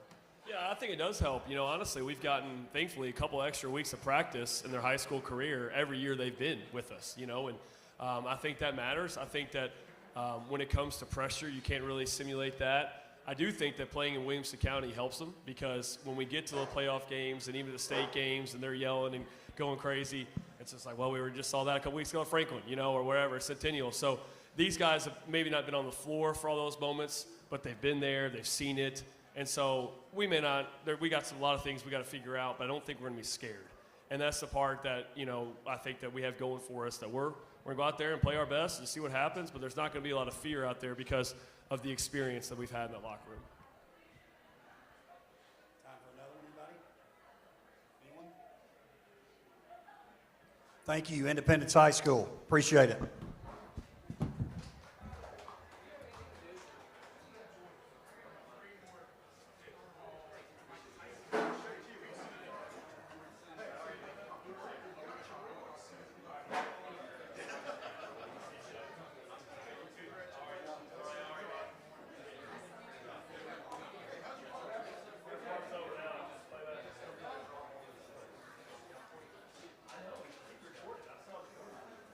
All right, next up, we've got Nolensville High School. If the coaches and players from Nolensville will come up, we'll have the coaches on the outside, girls on that side, boys over here. Good to see you. Boys side, we got Coach Drew Gadice. He's got one of his seniors here. I know he's going to introduce him, tell you about his season expectations here in just a second. Something we talked about in our pre-show is he's got a heck of a junior class too. I know it's a class that he's excited about. He's excited about the leadership of MJ as well. Then on the girls' side, we were adding this up earlier with Coach Ladd. You know, I call Coach Whitlock the dean of coaches. He is at one school. However, Coach Ladd, some people forget this, 8 at Page as the boys' head coach, 5 at Summit, 9 at Nolensville. 22 years as a head coach in WCS, 27 years total. He did want me to point this out. He started coaching when he was 15. So he wanted you to know that. So we're excited about him being here. Coaches, if you would, introduce your players with you. Give us some expectations for the season, and then we'll take questions. I did want to mention, I got off on that Coach Ladd experience thing. His team, 21-11 last year, made a great run in the tournament. Had some players really step up all the way to the region semis. Coaches, you've got it. Nolensville High School. District champs got to go first. Me first? Ladies first, right? District champs. Yeah. This is Olivia Galloway. She's a senior this year. She's one of 3. She led our team in 2 things last year, threes made and minutes on the floor. So she is the glue of our team. Doesn't always necessarily stand out in the stats, but when she's not on the floor, we miss her. So she's a big part of our culture and of our success. This year, we won the district. Last year, obviously, it was tough. I was really proud of our team for finding a way at the end. Coach Joines mentioned we kind of got hot at the end. We had a good run through the district, but really just came together there in the tournament and had some tough games. We had almost beat Page twice that year, but finally got him in the tournament. So I was really proud of us to finally do that. But this year, it's a brand new year. None of that means anything this year. So we've talked about wiping the slate clean and just got to go out this year and try to repeat what we did last year. Do the best we can, be competitive. It's going to be very competitive, I think, this year, for sure on the girls' side. I had Drew Goodice, Nolensville. It's my 3rd year there. This is MJ Taylor with me. Very excited for him to be up here.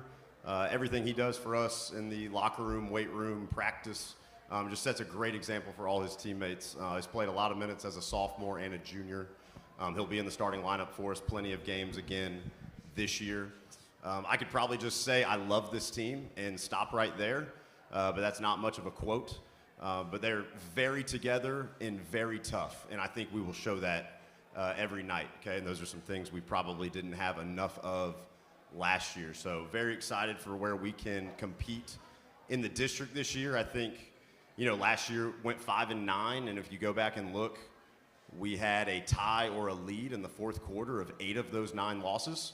And so very easily, if we could learn how to finish some games, I think, and these guys will, a couple of the wins, they were on the court last year, finishing those games out. So I think that's our big focus this year, is our togetherness, our toughness, and finding ways to finish out games, because we've had plenty of leads. We just got to grow up and get it done. Hey guys, Charles with the Williamson Herald. First off, Coach Ladd, thinking of this team coming back and so much of, it's essentially a similar roster, if not the same here. So having that experience to build on a little bit too, can you kind of speak on that and just what another year with these girls and another year of growing's been like? Yeah, it's been really fun these first couple of days in practice. Don't have to go through as much of the stuff that you normally do. You can kind of jump right in. I think the first day we were scrimmaging already and kind of bringing the new ones into the fold, but just sort of your starting point is different when you've had the same team. Obviously, we talked a lot last year about, hey, we're going to be together 2 years, so this is a 2-year thing with this group. Just losing the one senior last year, so it's really been easy here at the beginning to just sort of, like, I know Coach is probably worrying about plugging this in, plugging that in. We're just kind of, hey, let's just change this, change that, and we're right after it in practice. So that's been a nice thing to go through. And then when you get to the games, you kind of know what to expect, from what you saw last year and during the summer. So it's just a different starting point. And similarly, he kind of alluded to it, Coach Goodice, about how, for your side, losing a ton of big seniors, big contributors across the board. Tell us about that transition a little bit and just some of these newer faces that we might be getting used to as well. I think we're unique in that Coach Joins puts out the form for the media guide tonight, and he says list 2 or 3 key losses and 2 or 3 key returners, and I had to put like 5 for each because we were playing so many older guys who gave us a great chance to win, but played a lot of younger guys that we also thought gave us a chance to win. So that number's been pared down a good bit this year. You know, we have a clear line at about 8 or 9. The Barney twins played a lot of minutes as sophomores. Chris Johnson and BJ Hall played a lot of minutes as sophomores, so they're juniors now. MJ's played a lot of minutes for 3 years now, going into his senior year. And then Gabe Rossi and Jonah Osborne are probably 2 names that they've kind of been hiding on JV, but we're ready for them to show how good they are. I'll just leave it at that. So, yeah, and Oliver Bendel will come from the football field and be a main contributor as well. Olivia, want to know a little bit about your perspective a little bit going into this season. You know, obviously last year to be able to end the way or, you know, to get deep into that postseason a little bit, having some expectations for this team. Tell us how you guys are kind of dealing with that. Well, I think we're all pretty close, and I think we can't really think about last season. All we can think about is this season. I think going into each practice, we're just trying to strive to succeed more in the postseason because we did lose at a pretty hard time. So we just want to go further from where we went last year. And then Chip Cirillo here. Coach Ladd, you mentioned Olivia Legion minutes, but not always apparent by the stats. What are some things that she has that you just can't measure in the stats? Well, if you've seen us play, she's always on the ball. She's our best defender on the ball, so she's always kind of setting the tone for the defense with her pressure. She knows where she's supposed to be on offense. You know, where's the screen need to be made? Where's the pass going? She's a great rebounder as a guard. She'll get on the floor. She's not afraid to mix it up. She comes from the soccer field, so she's not afraid to be physical out there. And I kind of tease her about being short, but she was telling me I've got her height wrong in the media guide, so sorry about that. I might have cut her an inch or 2, but she just does all the things it takes to win. She's a winner. You know, that's what she does.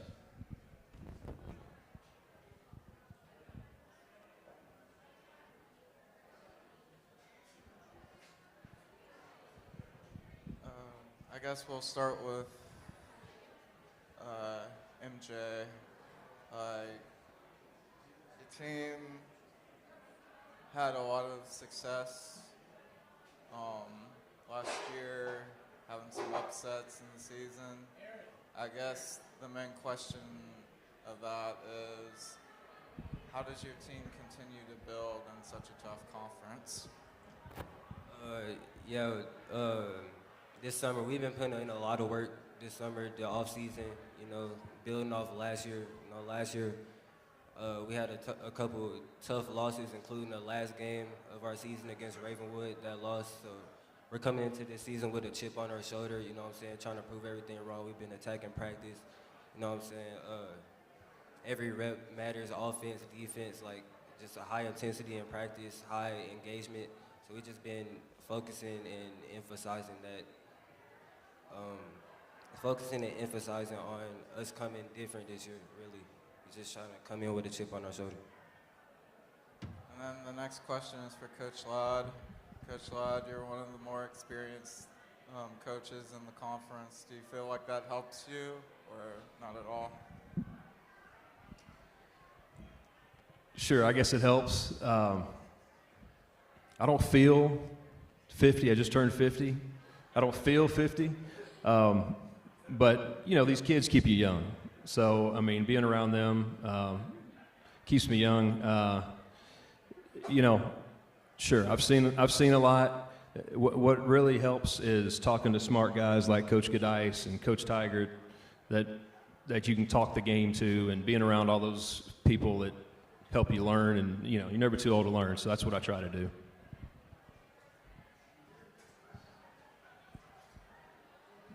With the Tennessean. Looking ahead, I know the season starts off another week or 2, but tomorrow the TSBA is going to release the upcoming districts for the 24, 25, and beyond. What are you hoping to see, coaches, when you see the district basketball release tomorrow? we'll play who they tell us to play. I think this district's the results, especially on our side, speak for themselves. When the 6th seed, who was 5-9, has a fourth quarter lead on Bartlett in the state quarterfinal. So I think the results speak to themselves of our district.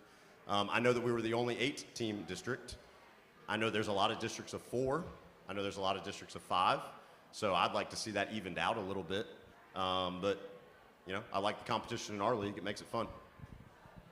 I just want to, I like the equity factor. I think it needs to be equal, but I like the 8-team district. It didn't bother me that we had 8 teams.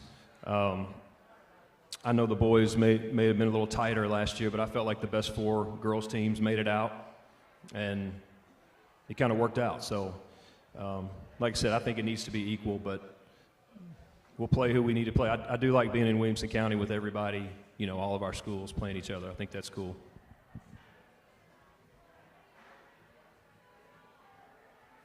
Chip kind of asked a question like this earlier for the players here. Who's a teammate of yours that you are kind of most excited about in terms of maybe having a breakout year, or just someone you're going to be able to depend on?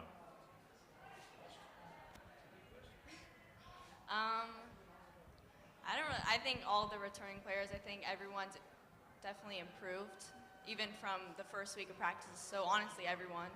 Just seeing a lot of players step up. That's a political answer right there.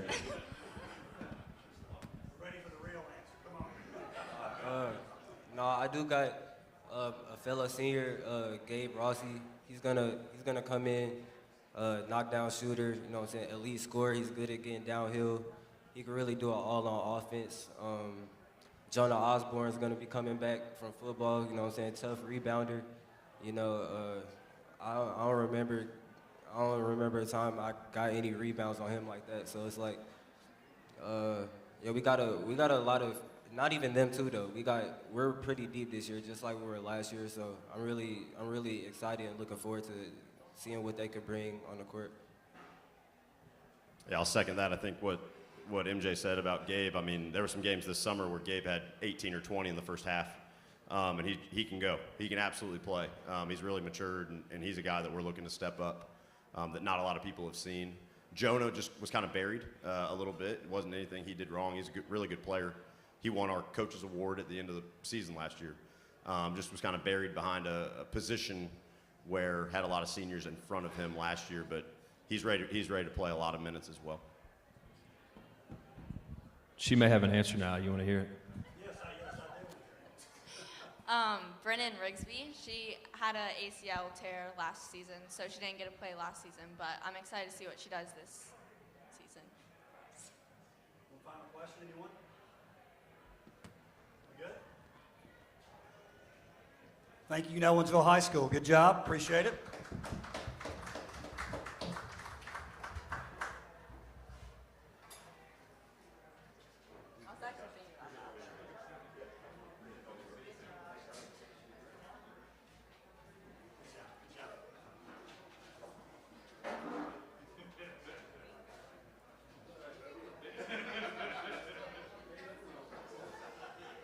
Up next, we've got Summit High School. Summit, if you guys will make your way up.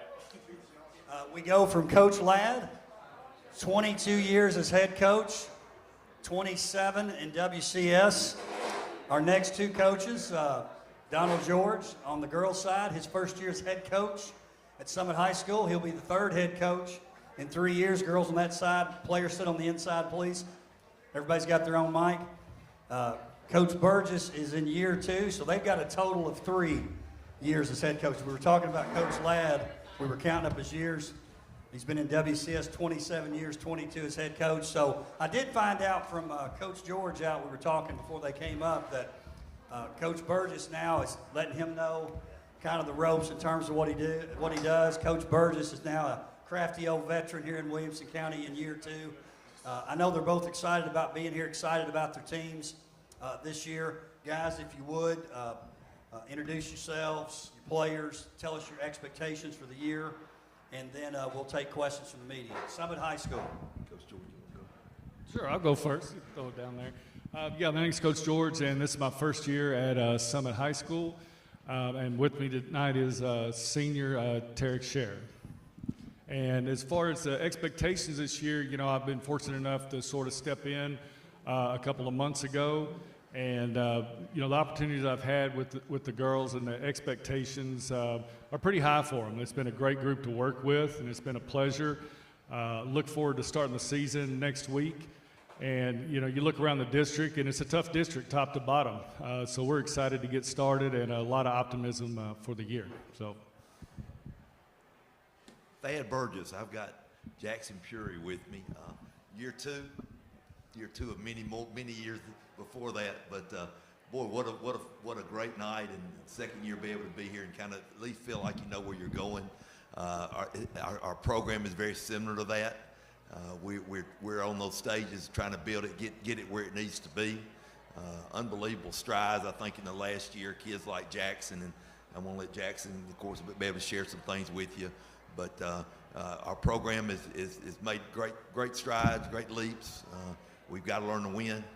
That's the key. Everything we do is not going to matter until we start winning some basketball games. So we're ready. We're ready to get going, and I'm just excited to be here. There's no place better than this location right now. And I'm definitely got some experience to share that and knowing this is the best anywhere. So again, we're grateful to be here from Summit.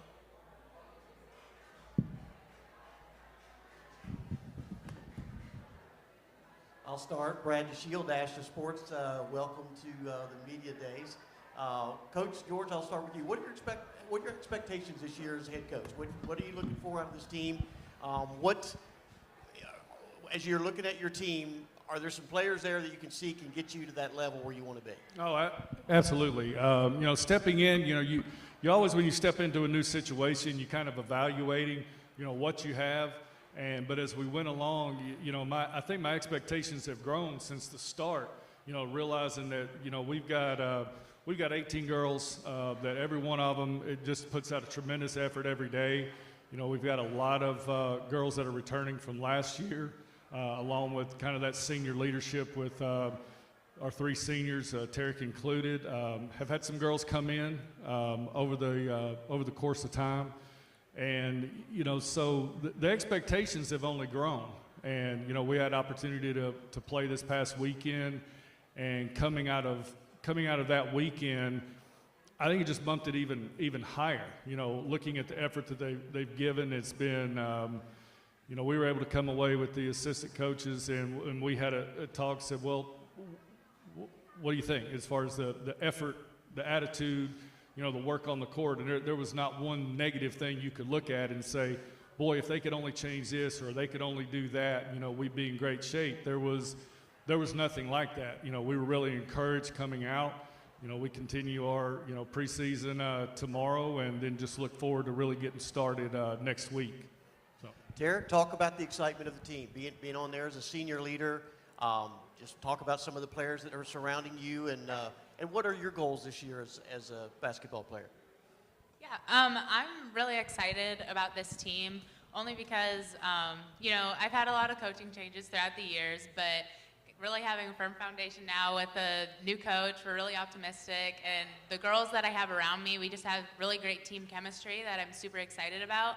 I know that we have a lot of younger girls, some underclassmen that are going to have to step up and fill some roles, but that's nothing new for our team. But I'm really excited. For me personally, I think just filling in that senior role, really taking ownership of the leadership that I need to have, and guiding the girls throughout the season, and knowing that they have somebody there that they can talk to and lean on whenever they're struggling, and somebody there that can pick them up whenever they need it. So I'm really excited. Good luck this year. Thank you. Coach Burgess, you know, you were one of the teams that gave Indy all they could handle last year. One of the few teams that was able to give them all they could handle, actually. Talk about where your team is this year, using maybe some of the players that you've got coming back. Talk about Makai Bell. You've got some guys coming over from football. Talk about how maybe that transition is. You've been practicing some, and you're just getting some players in. Maybe talk about how that works. Yeah, we look after the season, and of course with the Indy game was, of course, kind of, I hate to say you leap forward after that particular game, but I think it gave us a lot of just a good feel when the season ended. So we kind of carried that over, and during the off season, we started. Main thing, we felt like we had to get bigger and stronger. We had to learn to compete, and we had to learn how to win. And so what we've done from day one since that loss is we've tried to make that our center point. I know Jackson right now. We kind of joke daily when I see him. He's gained 15 pounds, and that's kind of amazing with his body build. And he just has made a point to get stronger and bigger. I think you'll see a different team that's willing to battle. I don't know if I've ever been in a situation where every afternoon you can't wait to get to gym. Our kids are so well motivated right now. They're wanting to do well. They understand that where we're trying to get to, we're not there. We got a long way to go, but it's just fun. The whole environment is so much improved right now. I think we've gained a little confidence. We got to win some games going that way.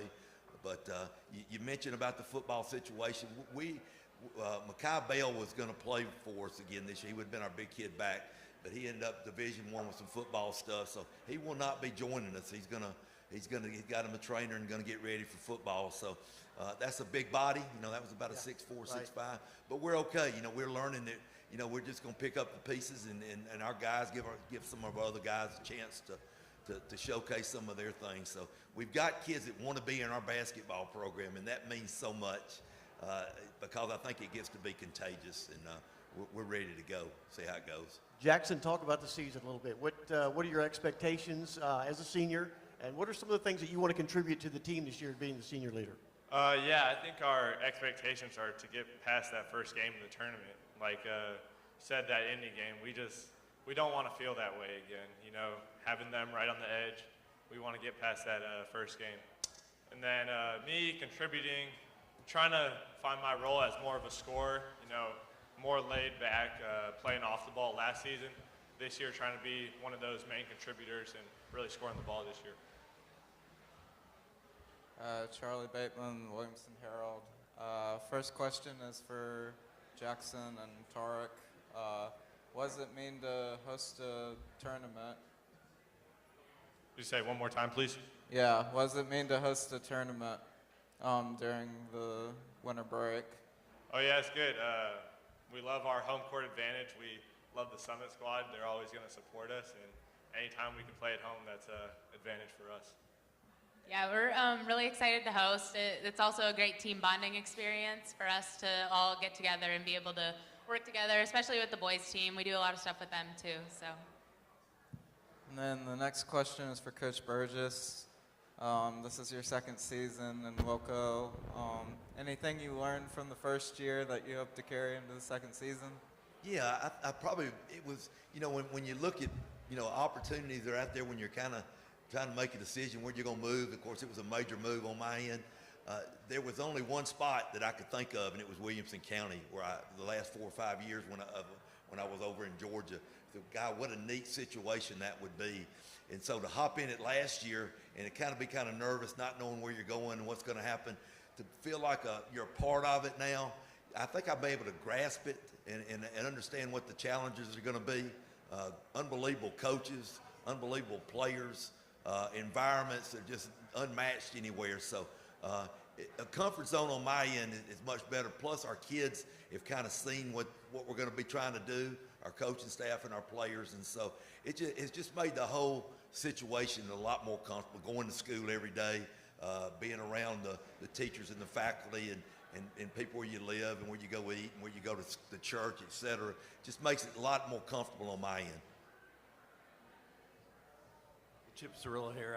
Tarek, for you, what is it like playing for so many different coaches, and what are some of the biggest differences and some similarities that Coach George has with the predecessors? It's definitely been hard. I'm not going to sugarcoat it. Having 3 coaches in 4 years. I'd say the big difference would be just their coaching styles. I mean, that's a pretty basic answer, but going from a lot of play sets my freshman and sophomore year to now, Coach George is really just giving us the freedom to fill in our roles and just simply play basketball and really embracing that. So I'm really excited. I'm happy for my senior year that I have an amazing coach that I can rely on and know that just on a personal level that we'll have a really great connection going into the season. Coach, it's Charles with the Williamson Herald here. Want to know a little bit about, obviously we got a couple great leaders here for you too, but can you explain the roster a little bit, some more names you're excited about, some players we're going to be seeing consistently in the box score, hustlers, newcomers, things like that? Yeah, I think a few. We got a lot of girls returning from last year. So, girls like Trinity Garcia, point guard from last year, started as a freshman, has done a lot of fantastic work this offseason and the preseason coming in. We've got some younger girls that have really kind of taken, I think, that next step in someone like Sam Malcolm, who's really just impressed me with her work ethic and her knowledge and willingness to learn. Mariah Ramsey, who is a transfer in, is just a fantastic young guard. I had an opportunity to coach against her last year. So kind of knew when I first saw her, it's like, I know that girl and, have a little bit of history with her because she hit a game-winning shot at the buzzer against our team last year. So, and then some of the, we have a transfer that came in, Haley Toney, transferred in from California, senior guard, really a true point guard and, has, had some medical issues for the last year and a half, but she looks like she's ramping up and ready to go, which really improves our depth.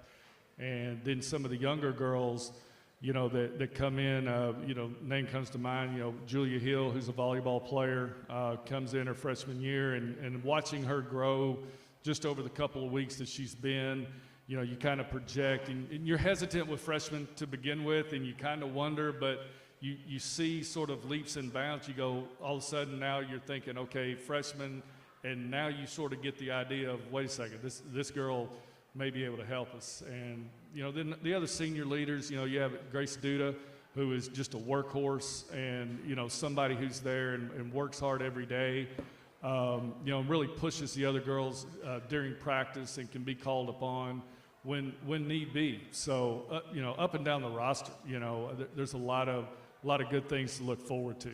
So, yeah, Marty Phillips would be a name I was starting familiar with. We really kind of thrown him in the mix this year as far as being a point guard. We did not have a point guard coming back, so Marty had been playing a wing, so it's been a total different new experience for him. I know Jackson sees it every day, how far he's growing with it. He's been more of a shooter now. We need him to facilitate some.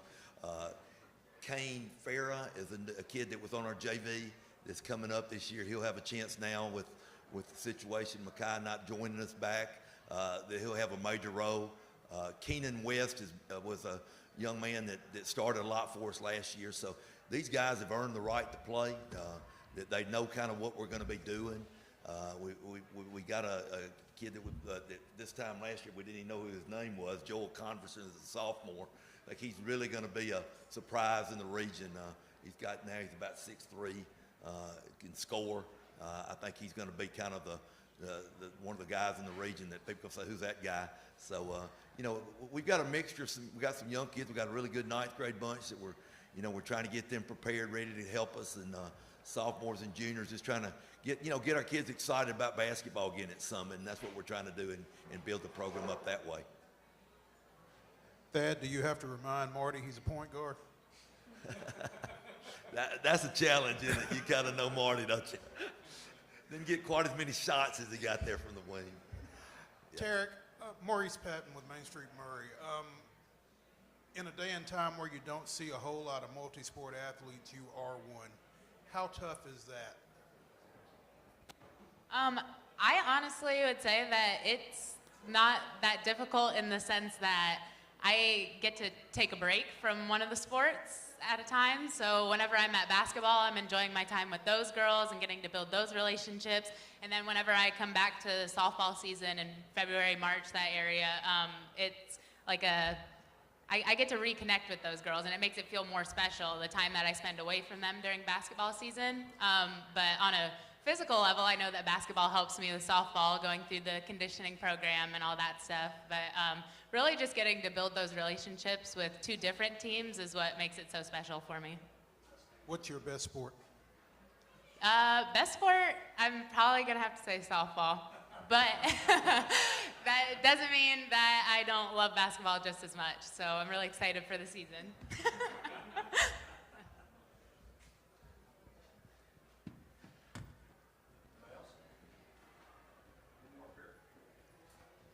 Hi guys, Harrison Campbell with the Daily Herald. For you, Coach George, has it kind of been a whirlwind, like coming in a couple months before the season, having to get everything straight and ready? Absolutely. Absolutely. You know, I came down to Summit to begin with just as a transfer of the job I normally do. And I had coached for the last couple of years with Bruce Hamilton at Centennial High School, but moved down just from a family end. I live right across the street from Summit. You know, I have a great relationship with a lot of the people and the administrators there over time. And to be quite honest, kind of came in and talked to Coach Burgess and was helping him a little bit, and then of course, you know, things change, and you know, it was a you know, the decision wasn't immediate, and you know, a lot of thought and came in, but once I kind of got to understand a little bit of the lay of the land and decided to take over the program, because I know the difference between an assistant coach and a head coach. You know, it's two very different things. You know, assistant coach, I can go in and help him, and then I go home. And, you know, hey, good luck, Coach. You're doing a great job. Okay? But, you know, I've been a head coach before in other sports, and I know the demands on that, like tonight, you know, doing everything that goes along with it. But I think once I made the commitment and, you know, the support of my wife, because she told me, I was thinking about it over the weekend, you know, before I took the job. I think it was Saturday night, and I'm thinking about something. She looks at me, she goes, "What are you doing?" And I said, "Well, I'm just thinking about this." She goes, "Just call them, because you know you're going to do it." And well, once she was right, you know. But once I knew I had that support, I realized that's something that I'm all in and doing, and coming out here, and you know, for me and for the girls as well. You know, it's been a whirlwind with them. You know, third coach in 3 years, and you know, so I know that's been a tougher thing probably for them. But yes, the adjustment and being ready, but, you know, I felt this is what I was ready to do, what I wanted to do, and I haven't given a second thought or have any regrets, and it's been fantastic from the get-go. Thanks, Coach. And for you, Jackson, you mentioned kind of growing in size. What are some other areas you feel like your game has grown in the offseason?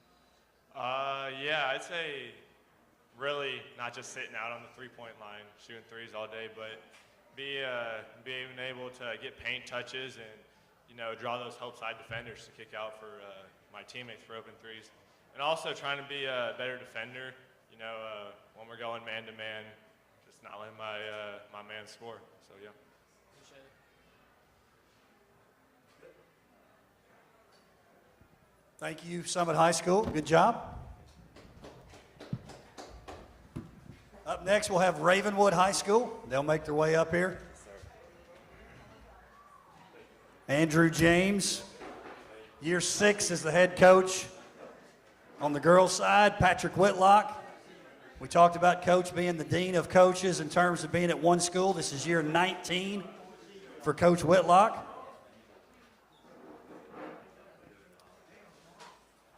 I know they're both excited about their teams. On the girls' side, district quarterfinals, lost to a really surging Nolensville team at the end of the year. Boys' side, region quarters, Columbia Central. Coaches, if you would, introduce who you have with you. Give us some expectations for the season, and then the media will ask you some questions. Ravenwood High School. I'm Andrew James. I'm the girls' coach for Ravenwood, my 6th year, and with me I got senior Emmeline Reyes. It's good to see each of us have our own microphone this year, so we really stepped it up. All right, I'm Coach Whitlock. It's my 19th year here at Ravenwood. I've got our senior Braden Barash here. We are very excited, just like everybody is this time of year, to get the season going. In terms of the outlook for us, you know, on paper, we lost a lot. Four of our 5 starters, 6 of our top 8 we've got a lot of guys who've been waiting in the wings to step into new roles, including this young man right here. And philosophy-wise, we've probably changed some things to better fit our personnel, but we're excited to play in this always tough district and see how things play out throughout the year.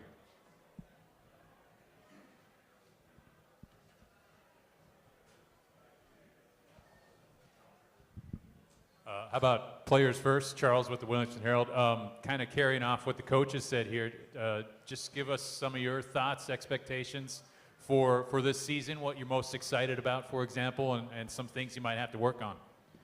We, over the offseason, obviously we knew we lost a lot from last year, but we put an emphasis on building our culture up. And, as far as losing a lot on the floor, you have to become a more physical team. We've harped on the weight room. That's been an emphasis for us, and implemented various different speed training and things like that to make sure that we're physically ready for a demanding district. And we also lost a good amount of people, whether it was they graduated or just decided this wasn't for them. But we gained a lot of talent with the freshmen who have this level of competitiveness that is really good to see as a very freshman-dominant team. It's a great group of girls, and I'm really excited to actually surprise some people. And Chip Cirillo here. For both players, who do you feel like the teams to beat in the district are this year, and how tough does the league look overall to you?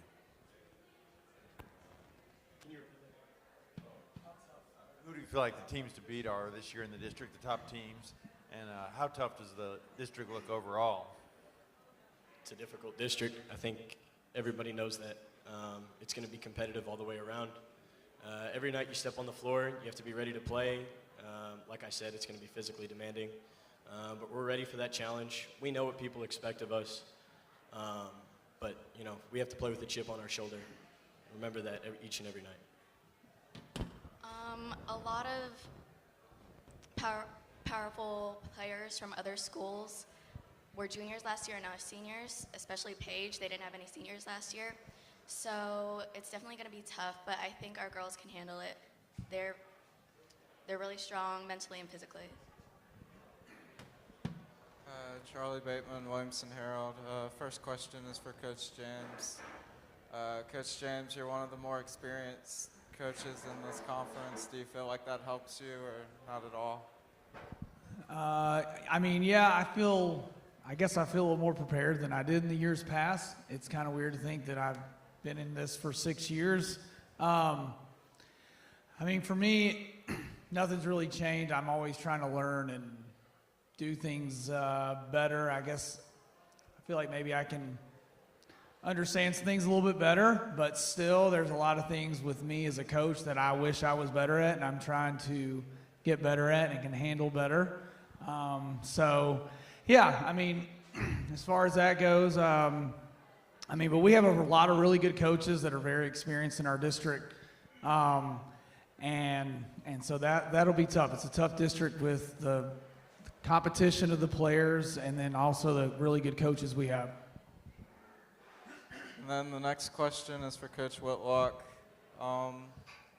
You're the longest running coach in WOCO. Do you feel like you can coach a little more free and easy now than in your first season? Absolutely not. You're only going to be as good as your players. I don't think being the coach at a school for 19 years is any advantage over any other aspect we have. We've had really good teams that people said, oh, you did a great job this year, and we've had very average teams, and people told me that I wasn't very good. So I've kind of been through the gamut in 19 years in Williamson County. So it doesn't really matter to me. I think what makes this district so tough is the level of coaching, and I think that coaching level, particularly in the last few years, has been significantly upgraded. So, when you talk about a county like Williamson County that has grown population-wise like we have, and then you add in these great coaches, it's really unbelievable. If you would have told me 19 years ago that we would have teams in the state tournament on a regular basis and that a team would actually win it, that would be something that I probably would have thought was not really in the cards. So it gets a little bit tougher each year, and really at the end of the day, it has nothing to do with me. And then the last question is for Braden and Emmeline. Both of your teams lost a lot of players. Do you like the role of being the underdog? I like the fact that we have something to prove. Do I necessarily agree with this whole underdog mentality? No. And, being below and ranked where we are, no. But, I mean, we have to show something. We haven't proved anything yet, and we know that. I also wouldn't consider being called an underdog something a position we want to fill. I think we're going to go in and play our best, and I think the schools will see something new with the girls that we have. For Coach Whitlock and Coach James, we got a couple of the leaders on the teams obviously here with us tonight, but can you give us maybe 3 or 4 other names that we'll be following closely, or who you're really excited about, maybe new faces or players that are just going to be impactful for this year? Yeah, for us, I mean, we've got Reese Hunsinger here in the back who came to support his teammate, and he had to sit out last year due to an injury, and probably, well, not probably, he definitely would have been a guy that could have propelled us a little bit further with his ability to shoot the basketball. Then we got a lot of new guys stepping into new roles. Will McCarter is expected to kind of hold down the point guard spot for us. Brock Wismar, who started some games last year, will be our pretty much lone post player. Braden Roberts, another senior, who has been kind of up and down and in and out of the lineup some, is expected to take on new roles. And then we got, our football guys. Max Kemple is probably the most well-known guy we have in terms of like production coming back from last year. But then we've also got some transfers that, quite honestly, I have not seen play yet because they came into school so late from Brentwood Academy. And, we'll see what they can bring to the table. But it's definitely going to be by committee. And I think we're going to play a fun brand of basketball and allow those kids to do what they do well, and that's shoot the three. So, it should be fun to watch. Yeah, we got Emmeline returning, who started a lot of games last year, and then Lily Maddox, another senior. We got Kate Jurowitz, who's in the crowd tonight. She came along, started at the end of the year, was making some big plays, especially in that Nolensville game. And then we got sophomore Ashlyn Burke. And then we got freshmen. And we got some good ones.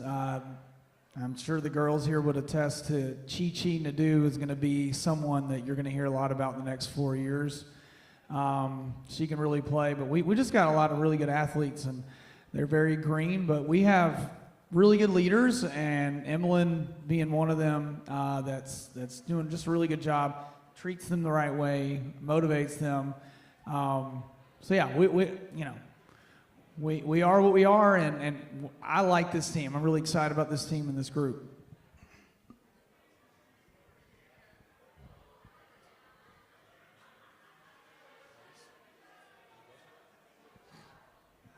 I'm curious. You said 19 years ago, if somebody had told you that this county, this district, would be sending teams to the state tournament on a regular basis, you wouldn't have believed it. What weren't you seeing then that you're seeing now? Back then, Jay Johnson was at Franklin, and they had this ridiculous win streak, but they couldn't get out of the they couldn't get through sub-state. They'd have to go through Metro Nashville. But, I mean, I just think, as much as this county's grown, you've got 8 high schools that are tremendous size now, and size is really kind of attributed to just this, this county becoming more of a basketball county. I think you look at our district, and I think this year will be the same. I mean, there might be a tougher district in Memphis, but that's about it. So, I think we've got more kids, we've got more players, we've put more of an emphasis on basketball. Middle Tennessee is not just for football anymore, and, it's just been an incredible transformation. The Franklin was the last team to win it, in 1989? And, I was like 12, so that puts it in perspective. So, the last 10 years, we've had multiple teams get to the state tournament, and I think everybody that's come to this podium tonight has probably set forth that goal that they want to get to the state tournament. And we feel if we can get out of our region and into a sub-state matchup, that goal is right there, but it's not easy. I was 3 in 1989. Just want to throw that out. Thanks. Stop it. All right.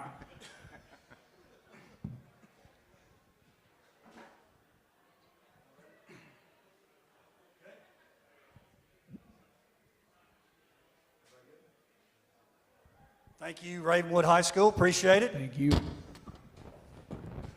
Next up, our final group of the night, Fairview High School.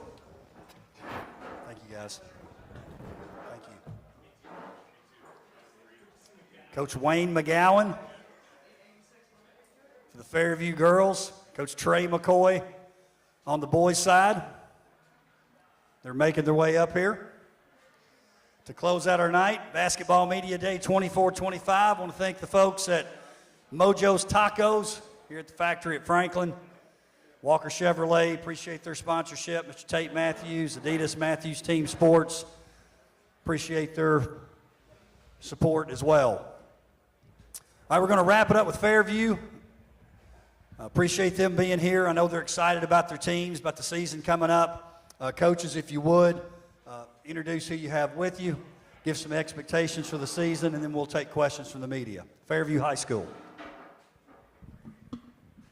Wayne McGowan, Fairview girls coach. I've got Maddie Burrow with me. We're going to be kind of young this year, but our expectations haven't changed since we started. We're still our goal is to win. And I've got 3 seniors that are coming back from last year that play significant minutes with us, and so our goal is to win the district tournament. Coach Trey McCoy, I've got senior Maxwell Arnold with me. Yeah, our expectations are just to build on what we've developed out there. It's win hardware at the end of the season.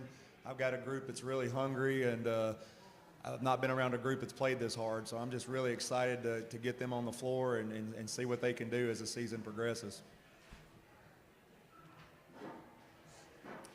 For the players here, Charles with the Williamson Herald, tell us about your expectations. Obviously, the coaches kind of introduced us a little bit there, but thinking of the boys' side, thinking of the girls' side, what are you excited about? What are we gonna see from the Yellow Jackets?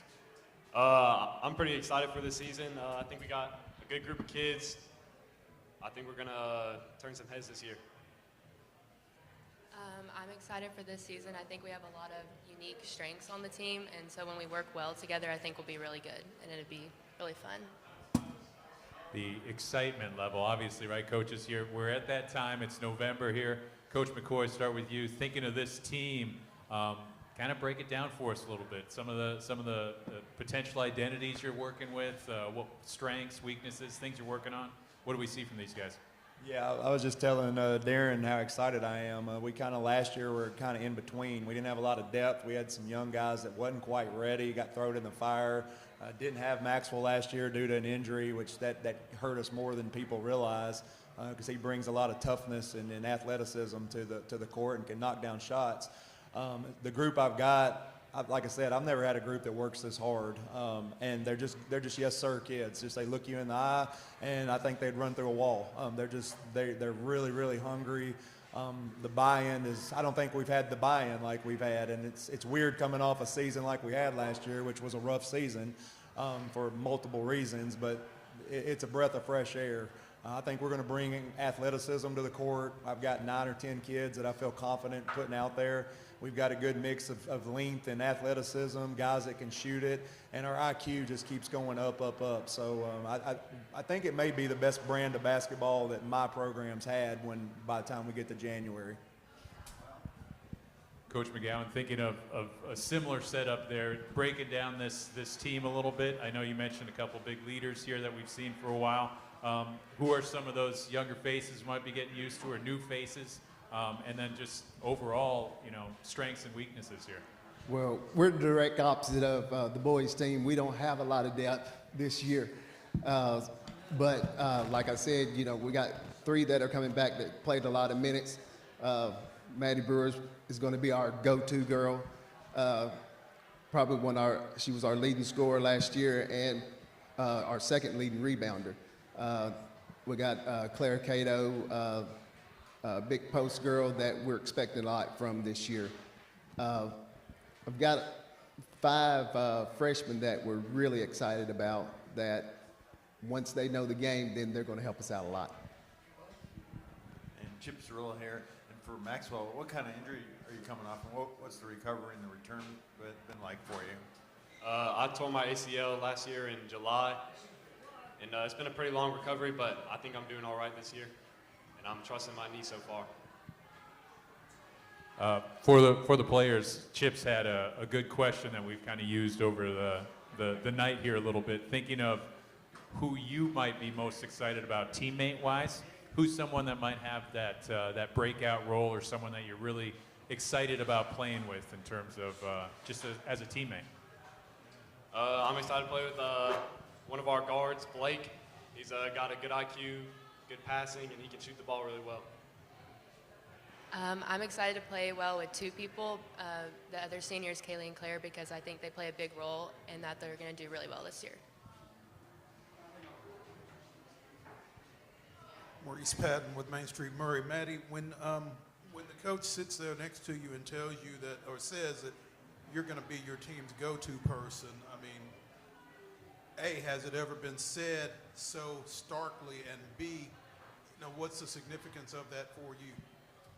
I have been told a few times that I do play a big role on the team, and it means a lot to me because I worked hard for it, and I feel confident to like help lead the team and be that go-to person.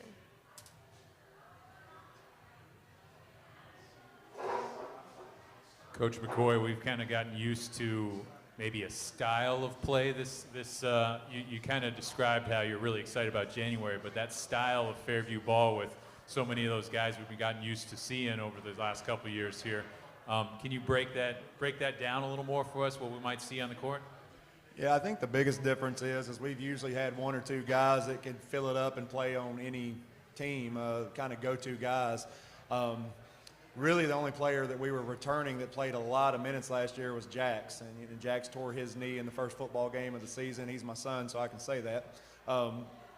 But the silver lining of that is all these other guys are getting just so much.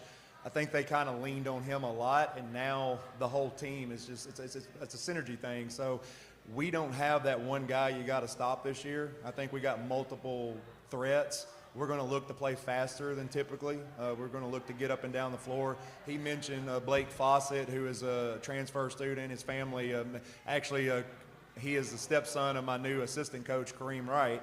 So he's been a big, tremendous addition to the team. And Locke Horde, who I graduated a few years ago, his little brother is a homeschool kid who lives 2 minutes from the school. Is coming back to Fairview. So we've got a couple new additions that wasn't on the team last year, and a lot of guys that have just grown not only physically but IQ and skill level. They have worked their tail off all summer and done everything they need to do on their own to put us in a good place. Had they not, we would probably be in trouble because just the lack of experience. But I think we might take up some bumps early just as they figure out live varsity games. But faster play, more aggressive on defense, just trying to push the envelope, take what we got and improve on it. Charlie Bateman, Williamson Herald. This question's for Maxwell and Maddie. Your team faces Nolensville and Summit on the schedule this year. Do you feel like playing the Williamson County bigger schools gives you an extra chip or edge? Yeah, I'm excited to play the other Williamson County schools, to play like bigger schools. It's more exciting and just more fans show up and it's just electric. I agree. I think it's a different environment when you play another WCS school, and it's more fun and enjoyable to continue playing. And then the next question is for both coaches, Coach McCoy and McGowan. Kind of similar to the question I asked your players. How does facing the Williamson County bigger schools help your team prepare for your district competition? Our district competition, it definitely helps us. But outside of that, we're in the region with Jackson Southside, Chester County, Lexington, so it definitely helps us there because they play so much faster than we see in our district. But playing the Williamson County schools, we love playing them, love competing against them, and kind of makes a rivalry, and that makes it enjoyable for everybody. On the boys' side, the Williamson County coaches are some of the best in the state, so it's always an honor to play and learn from them. The larger schools like Coach said, they play faster, more physical, which definitely helps us for tournament time. But more than anything, we get to play that little brother role of, yeah, we've got a chip on our shoulder, and we want to prove that we play basketball in Fairview too. So. Last thing for Coach McCoy for me, I'm thinking of Jax's role here. I know football-wise, he's kind of still been that leadership kind of guy, and I know this was going to be such a great season for this young man here. But seeing him and having him help on this court here, you've been fortunate to have your sons with you here for a couple years now. To have him with you, kind of almost as a mid-assistant role here a little bit. Can you explain how he's going to still be impactful to this team? Oh yeah, and it's something I've talked to him as recently as yesterday about. Completely, as anyone who has multiple kids knows how different their personalities are. Jax is a complete polar opposite from his older brother Mays. He's a quiet kid. He's reserved, kind of a poker player. You don't know what's going on when you look at his face. He doesn't get up. He doesn't get down. He's not an assertive leader, and I'm trying to foster that. I'm trying to let him know there's room to grow. The thing he brought to the team was he just makes kids better. He's just a facilitator. He doesn't want to get his, and that's what we really had to replace. But getting him on, and that was the importance I told him, is that you're a junior, you're coming back to this same group of team. Maxwell and Jonathan Lester are only seniors that will unfortunately be losing, but everybody else is coming back. So it's real important to me as a coach, not just a dad, but as a coach, that those players like that guys look up to, that don't check out, because I feel like if you're building, all coaches break it down, say 1, 2, 3, family, whatever, but if it really means something, you got to be there. You got to be there in the good times and the bad, and he's really taken that to heart. So, and he's a smart kid, so I'm really hoping to kind of foster that coaching in him and let him still have him play the role he's comfortable playing, because again, we'll have him back next year, and I think it's important.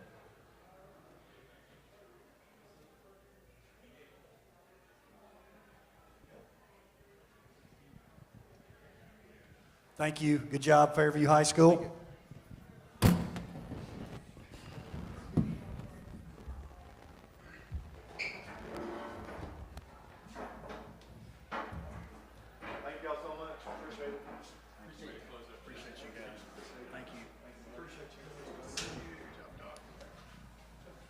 All right, we'll finish up here. It was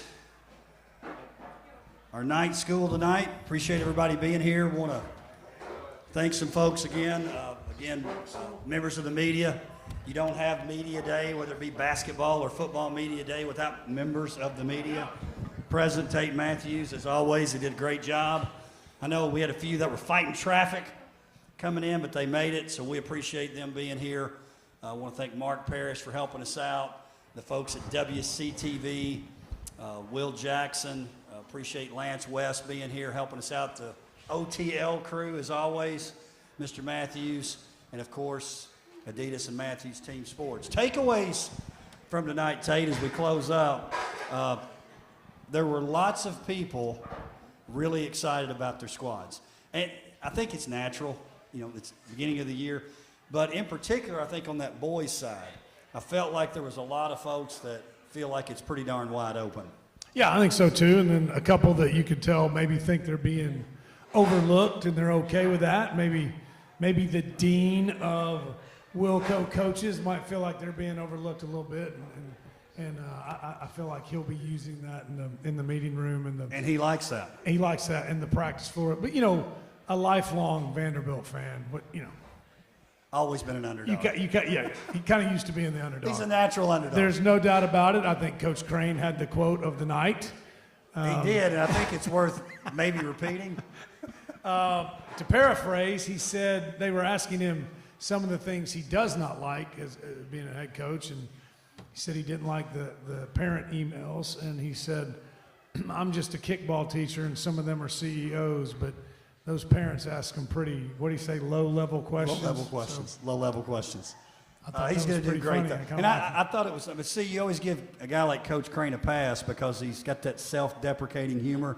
He said, not a lot has changed. I do get to stand up. I'm still washing his uniform. I'm still mopping the floors, cleaning the toilets. That's all still the same. Yeah, he doesn't have a crane. He was Bond's crane. Crane doesn't have a crane. That's right.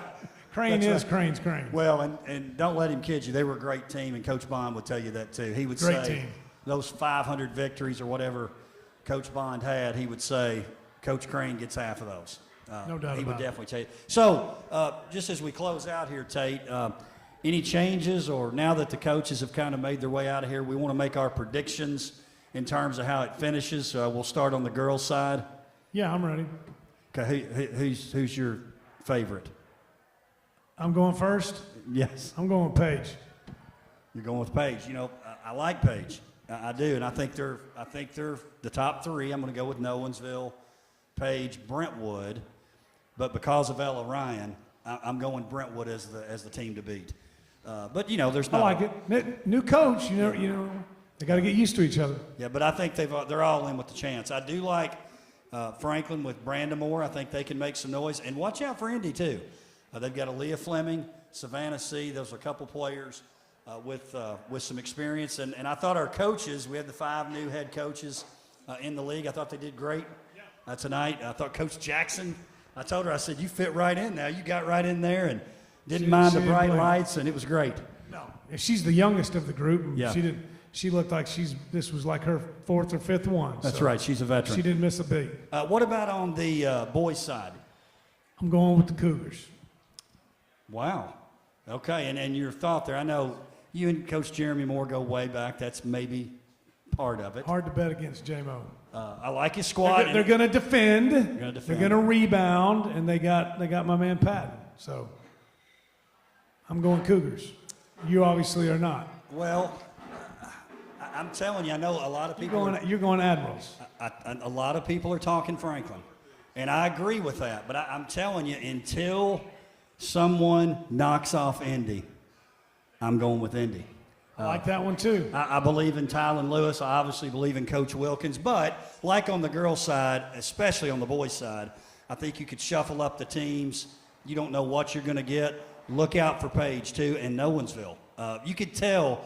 I said something to Coach Gadice when we got finished. I said, "You like your team, don't you?" He said, "I won't say much." I was like, "You do too." He said, "We got to play a game first," but he does. He's got a great junior class, so I'm excited about them as well. Tate, appreciate you being here, man. Yeah, man. It was a great night as always, and like you said, thanks to the media for coming. Media day is a lot better when the media is here and it's a full room, so it was great.